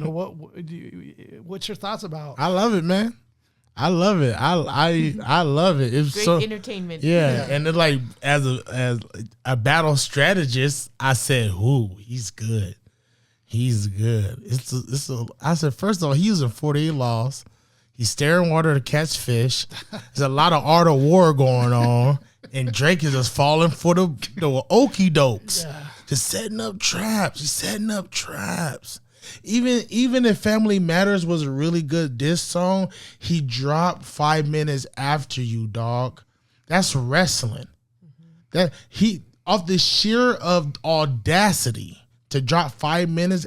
He didn't even. Your song is longer than 5 minutes. He just dropped longer. He just dropped longer than what you dropped. So people like me is like, oh God, this man. This is Sung Tzu right now. Drake. I don't think you met someone like. And we know Kendrick from way back. If you look up Noah James, Curtis King, Kendrick Lamar, you'll find a record on YouTube that we did that we were not able to put out because of certain circumstances. But it's out now. Curtis King did it. I didn't do it. Y'all go check it out. But it's like. But we remember K-Dot as like. Yeah, that's K-Dot. Rap. You know what I mean? Like, but we know him as rap, cipher. Like we know that. They're like. People talk about Doja Cat. No, Doja Cat would probably eat up every. Doja Cat was in ciphers in Leimert Park with Project Boat people, where her wig all twisted. She raps. Yeah. So we know that. Cause people be thinking, oh, it's a plant. Nah, they do this. I seen Kendrick dismantle some people. And people forget about West Coast lyricists. You think we're this West Coast is just this one-dimensional artist. You're forgetting about all of these assassins out here. They was killing the radio shows. You didn't want to come to King Tech and Sway to rap against some of these monsters. What are you talking? I'm like, man, it's like someone trying to rap against Dirty Birdie. You crazy. Slow that down. Slow that down, sir. Because you don't want out. That's a monster. Like, we see him rap with cannabis and with everyone. Like Planet Asia. Like, how y'all forget that we got rapper like Asia? Like, y'all crazy. But it was, what was funny was seeing a lot of East Coast artists like be on Drake's side, and it confused me. But I came to the thing, I said, we forget, like, even though the East Coast was underground, it was mainstream. Even though it was underground, where they rapped about, even though it was underground, they rapped about guns, drugs, girls, even though it was underground. So it was technically mainstream with a lower BPM. It was pop with a lower BPM. You're saying the same thing as this artist saying up here, but a lower BPM. Actually, they say MC Hammer was pop, but his message was 10 times better than a lot of artists. It was just a faster BPM. MC Hammer's talking about what I'm talking about, and what La Russell's talking about, and what Propaganda's talking about, and what other artists are talking about, just a faster BPM, and he dances. When I started listening and paying attention, I said, oh, sometime we was hoodwinked and bamboozled because, this is underground, but the message is just as damaging. So when I came to that conclusion, I understand why a Gilly Kid who only rap about negativity would be on this side. He wouldn't comprehend this. Like, I understand. I love Cameron, but Cameron raps about this. He wouldn't comprehend this. I get it. I understand. I can't even judge now. When I understand something, I become less judgment. I'm like, I understand. Y'all don't get it. Cause out here we got Far Side. We got actually you forget about all of these lyrics. We got the Blowed. We got we got Micah 9. We got AC Alone. Alcoholics. We got the Licks. We got Corrupt. We got Dilated Peoples. It's a lot, right? It's even from the Young Blood of the Swim Team, the Dumbfounded, the Disasters, the No Can Do's, the Open Mic. He from Chicago, but Open Mic Ego, But it's like, I said, dang, they don't. All right, I was like, all right, this is a good view to see now, like what people really see. I like Kenny kicking his butt right now, and he's funny. Yeah. Like, he's killing you with wit, and like you thought he's just a serious rapper. You know why? Going against a serious rapper and battling is the worst, because now we get to just be funny and just make fun of you, and the inside jokes just become songs. I loved it, bro. I talk with the guys, and they were like saying how it's different on a different level here because it's transcended. Like before, like Ether, stuck kind of in the rap space still. It transcend like the way like They Not Like Us is transcendent. Oh yeah, it's like everywhere. It's different because first we have internet, and it was like Ether in that era. I didn't even know Jay-Z had to respond for Ether. Yeah. I had to go buy the CD. This too. Right, true. That is true. It's a Uchi Wally Wally. Is a World Mike. It was a black girl that owe you for ice. I've been real almost. Like, I was like, what? I didn't know he returned off. So we have to go dig for that. This was like Spotify. Boom. Right here. For the kids. Everybody. Even like that, like Nike, They Not Like Us is now like a pedophile whistleblower. The kids is at the playground going like A minor, like using like lyrics from the song to point out something suspicious. Something sus. Yeah, the kids are using his lyrics. Like, and that we're in an era to where they love to see like this is going. I don't want to feel like I got sympathy for Drake, but this is when, like, they want to take down something big. They see Godzilla. Ooh. Finally. Like, yeah. Finally. Even if they don't know him or like him, they just know his name. It's like people judging Beyonce or Taylor Swift before listening to their music, right? There's some type of prejudice there before, like, I don't want to listen to this. I don't want to listen to this. You just hate somebody. Listen. My eye contact, the way I perform, I learned that from studying Taylor Swift. Taylor. It's a reason why she can do them stages and connect with a lot of people. Yeah, she don't dance this way, but if you look the way she perform and her eye contact is crazy while she's singing. It's beautiful to see, and she does know how to play with her face. Like, you feel the emotion through her facial expressions. She's really good at that. It's a reason. She know how to do that consistently and fall into the music, because it is some type of emotional thing for her. So it's some type of feeling, you know what I mean? She capitalized on that time when the Super Bowl, they kept cutting to her. Yeah. Her reaction. Yes, like she capitalized. Yeah, on she know what to do. Yeah. But that's a genius gene, and she tapped into it. Or she say things where, I don't need a diamond ring. I just need a paper ring from you. I said, what, Taylor? What? Like, dudes go like, yeah, I don't have it all right now, but one day I'm going to have it. I know that because I went and listened to her. And I said, dang, that's a deep lyric. I like that emotion. If I write a wedding song or a song about love, I might use that type of vulnerability, to transcend what I'm trying to do. So it's like, that's judgment, man. I like listen to everything, man. Like everything. It's crazy, man. What do you think about, J. Cole's route? The way he's gone and like I like how it. that you're okay with it? Grown. We need now is art. See, we talk about like you can like, all right, I feel like Kendrick. I feel like Drake. In one sense, I don't really feel like, and Cole go, you know what? I don't want to be a part of this because I want to protect my peace. And someone go, you know what? I want to be like Cole. Options, alternatives, that everyone don't have that war in them or that fire in them, and this is what's going on. Then you see someone you believe in, and if he shows this, what the machismo, masculine, what they're gonna feel about it. But they're not feeding you. They're not doing nothing for you. You got to do for yourself. Protect your peace, my G. Protect my peace. Yes, you're going to there is some backfire to that in the realm that you might not want to be a part of no more. Guess what? You get to create your own world now. You can leave this world. Boom. You get to leave now. Don't even have to worry about this. And I get what people like, but he always rapping about he's the best and this and this. I said, there's a lot.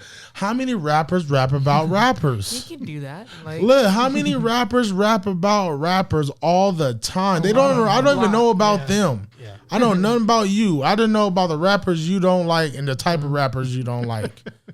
That's all I know from you. And you know what? You pretty good at it. That's why I listen to it.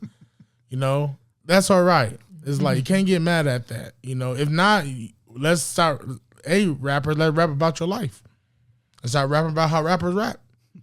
Oh no! What I'm gonna talk about? I'm gonna rap about how rappers rap all the time and how they're not rapping right, and I rap the best, and I'm the best rapper in the world. And I'm like, yo, y'all don't get tired of that?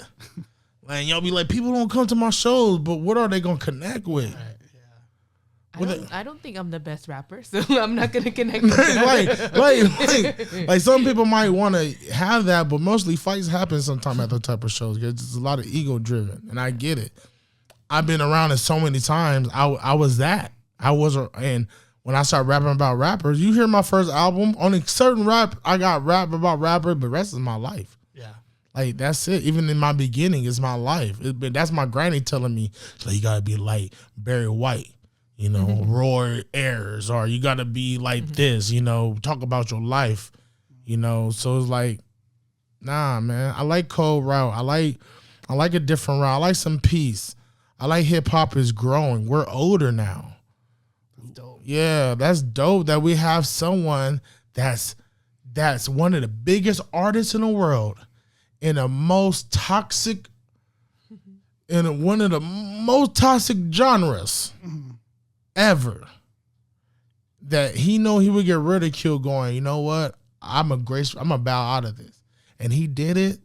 He's stronger than a lot of people, man. Yeah. That's strength. J. Cole's not dumb. He knows. Yeah. He could imagine what is going to happen. Yeah. But even though, like, I tell people, like, you know, he know himself. He know he got people in his life he don't want to disappoint and go on these routes, and he probably do have a real brotherhood with Drake and you know what I mean, and with Kendrick, and he don't want that blood on his hands and on himself, and that's a lot. That's a lot. That's not just rap shit. Like, that's personal. Like, so for him to love his family, his honor, and himself that much, to go like, oh, I felt it in my spirit, and I listened to my spirit. I didn't listen to this flesh or y'all. G's powerful. He won. That's a win. It was all said and done. That's a win. Yeah. That's a like, people like, nah, that's not it, big. I know people like, that's not it, big dog. I like, nah, man. You know, people be like, it's hip hop, so you don't gotta do nothing. You don't gotta do. That's the thing about hip hop. You don't gotta do nothing. That's the thing about hip hop. People like, you gotta know the fuck I don't. No, look, bro. I'm at a point to where I love KRS-One, I love Rakim, I love all of them, but they can't tell me shit about hip hop. Cause hip hop is this. How you feel. How you go. These invisible rules, these hip hop Bibles, that's never been. We are rebellion. We are the ones. We are the disruptors. So anything that's trying to crazy organize us to be conform to the world, get the fuck out of here. That's why I don't get mad at Playboy Cardi shit. That's why I don't get mad. Nah, let these kids go, cause they was us. This a different tempo, a different time. We was killing people's vinyl and scratching their stuff up, bro. We were destructive. Yeah. What are y'all talking about? Why y'all all so, what my granny say, why y'all pussyfooting right now? I think the more rules we get, the more soft hip hop get. Yeah. Like, the more hip hop. It's like sports, right? Yeah. So many rules now. Like, now we can't hit the quarterback. Now we can't do this. And nah, the more rules, like, oh, hip hop. Nah, man, hip hop is blues. Hip hop is metal. Hip hop is techno. Hip hop is the disruptor of everything. We're juke. Like, it's everything. So how I look at hip hop is like, we have this essence of it, and everyone do carry that essence. I don't know to the what people think the worst is. At some point, hip hop was the worst. Like, Curtis Blow was introduced by Don Cornelius as, oh, we got Curtis Blow coming to the stage doing a thing called hip hop. I don't think it's gonna be here for too long, so enjoy it while you can. That's crazy. Enjoy it while you can. So the way Don Cornelius treated Curtis Blow, there's people like Curtis Blow age treating the kids like that, and they don't think about that. You're dismissing them already. And that, I think that changed my mind a lot about hip hop, where I said, nah, you can't even tell me, no, this is how you should do hip hop. Well, you should shut the fuck up and leave me alone, because this is how I'm going to do hip hop. And this is how I'm going to do it. This is how I'm going to bring the essence in. This is how I'm going to do it, because now I'm a teacher of this too, and my way been working, and I got teachings from my OGs. I got printing equipment, because Merz took me to Kansas City to go see Tech Nine's compound. And that shit is crazy. Yeah. Right? So he just passed knowledge. I went home, I said, all right, we're going to get equipment and figure out how to do it on our own. And that's hip hop. Yeah. You know, dope. like it's different, man. I go on my rant about that. I get it passionate. I go. You know, you were recognized as I forget the official title, but it was like one of like the most important figures in the Inland Empire. What was it? The Pillar of the Year? A Pillar of the Year award? Oh, word. Yeah. The OE Awards. Yeah, you know, Only Empire. I thought that was so dope because, and I think it was justly due, man. I really do.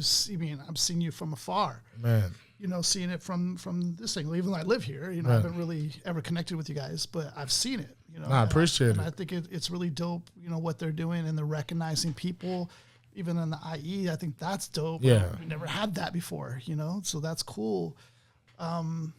What you know, what was it like? You know, feeling recognized for like just the small stuff you do? Because I'm sure you're not doing it for recognition. It's different. Like shoot, when I got the IE Weekly cover, that was like, man, the cover of the IE Weekly, that's like that type of recognize made me. I don't know. I think the more I start getting them, I start understanding. Like, all right, it's I don't know. I'm trying to, like, I take it with a grain of salt too.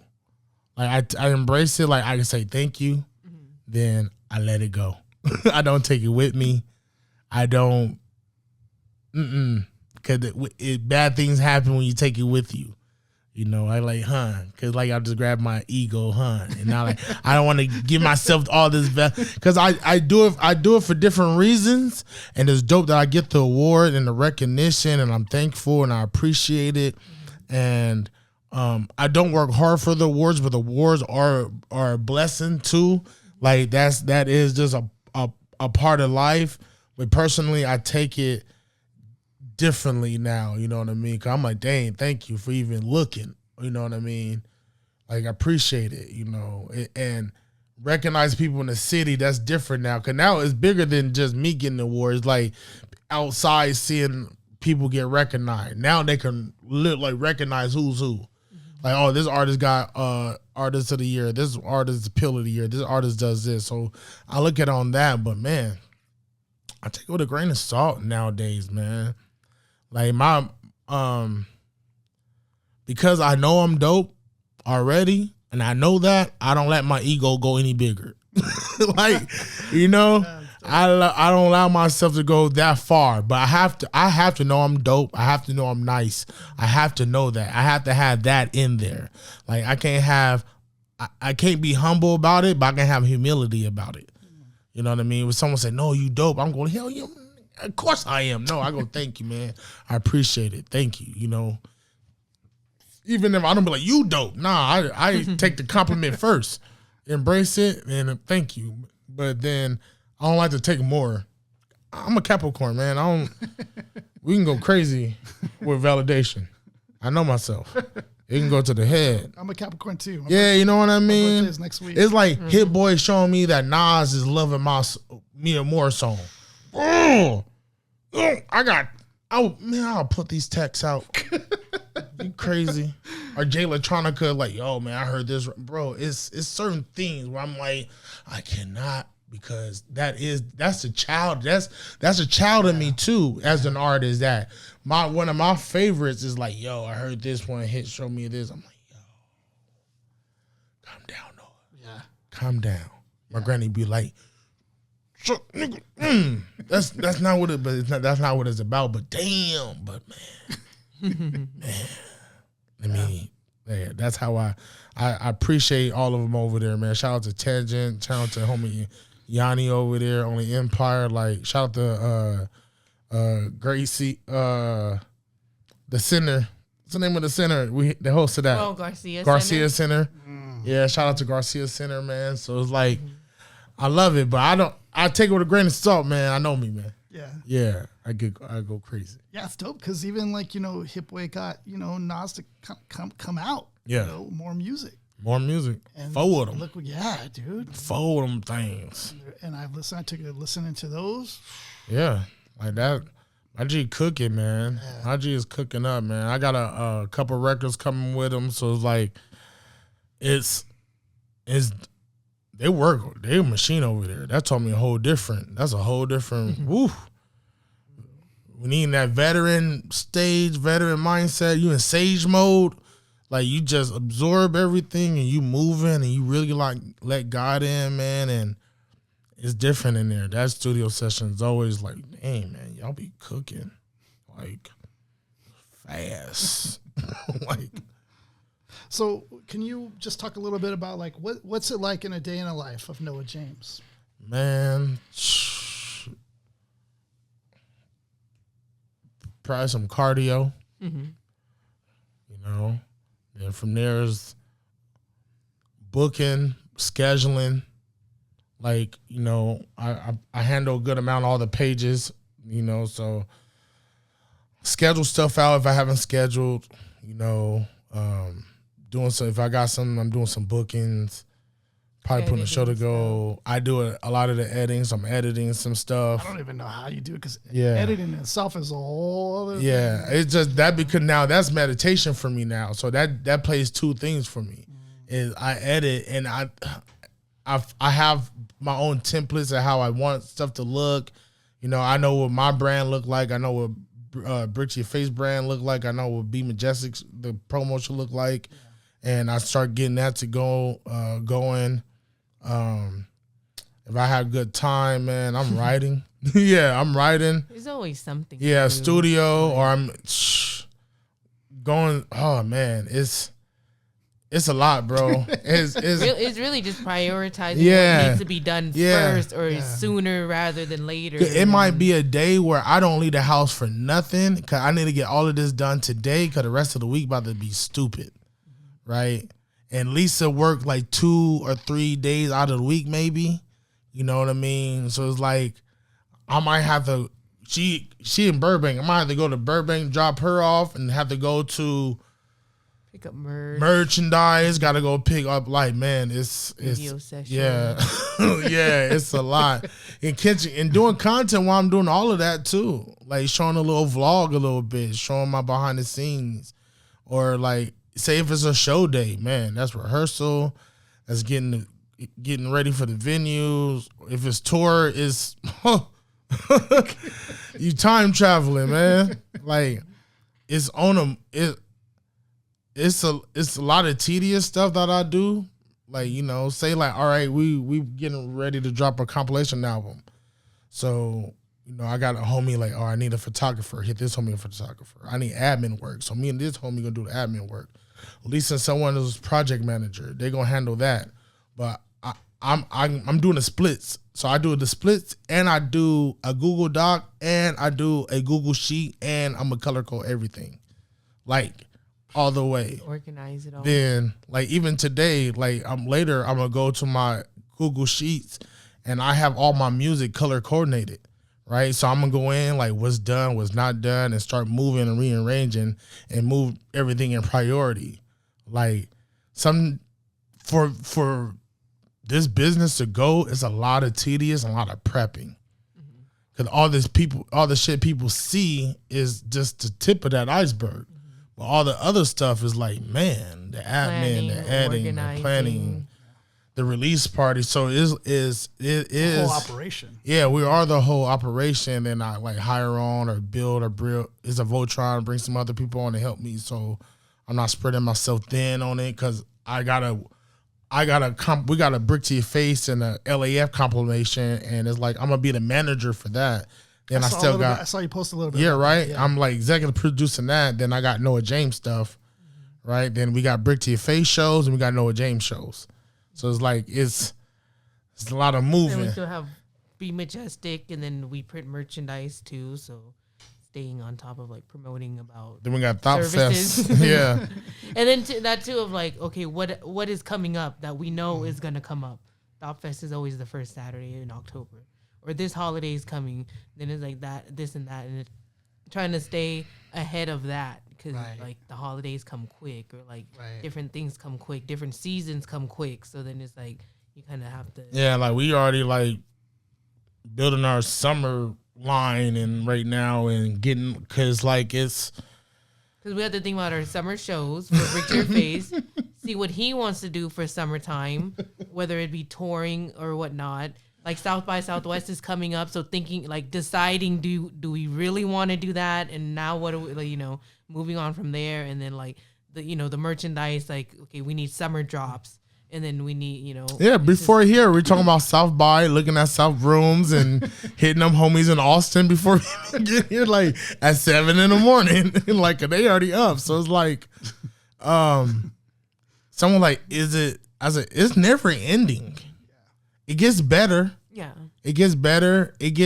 Someone said, it'll get easier. I said, you get a routine. You just hope you do it better each year, yeah, each season. Yeah. You know what I mean? That, like you want to do it better, type of thing. Like, and you get some add-ons. I get people like I'll hire on to do certain things. Like I don't do everything by myself. Or like you eventually meet people that you're like, oh, I could give them that responsibility, and you know this person's good with that responsibility. Yeah. This person is willing to learn and wants to learn, and you know this person is a great asset now. Like. You know, all these years. Yeah, it's a lot. After all these years. It's a day in the life is a lot. It's like I said, it's just really prioritizing what needs to be done sooner rather than later. Like, because it's just, you know, even like we have like 5 different things that need to be done for this season, for this first quarter. Like I said, we have Be Majestic, we have our printing company. He has his music, but then he has his shows. Then we have our shows. And then like extracurricular activities of like music videos or whatever. Yeah, not even that. Just like, we want to do this compilation with this label under Brick to Your Face. This is a Brick to Your Face thing. This isn't a Noah James thing. This is a Brick to Your Face thing. And it's a Noah James thing as in he's doing the music and like, you know, that. But him, technically, the admin work is a Brick to Your Face job.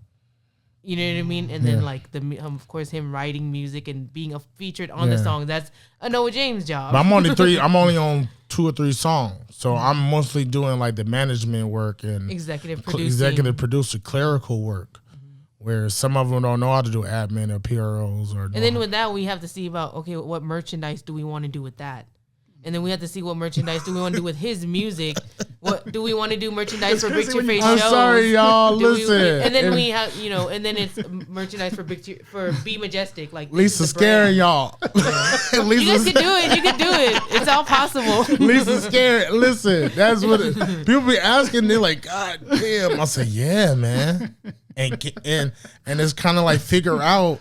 But you know what we do? It's all cohesive together. It's not like. It's far left and far right, and like it doesn't mix in together. Associated. But you have to fall in love with the process. That's what I find out, and probably not until you like 34, 35, you don't understand that. Like really, cause now you're really nitpicky about certain things. Cause the older you get, you go, okay, you get your routine, but man, it's. Yeah, day in life.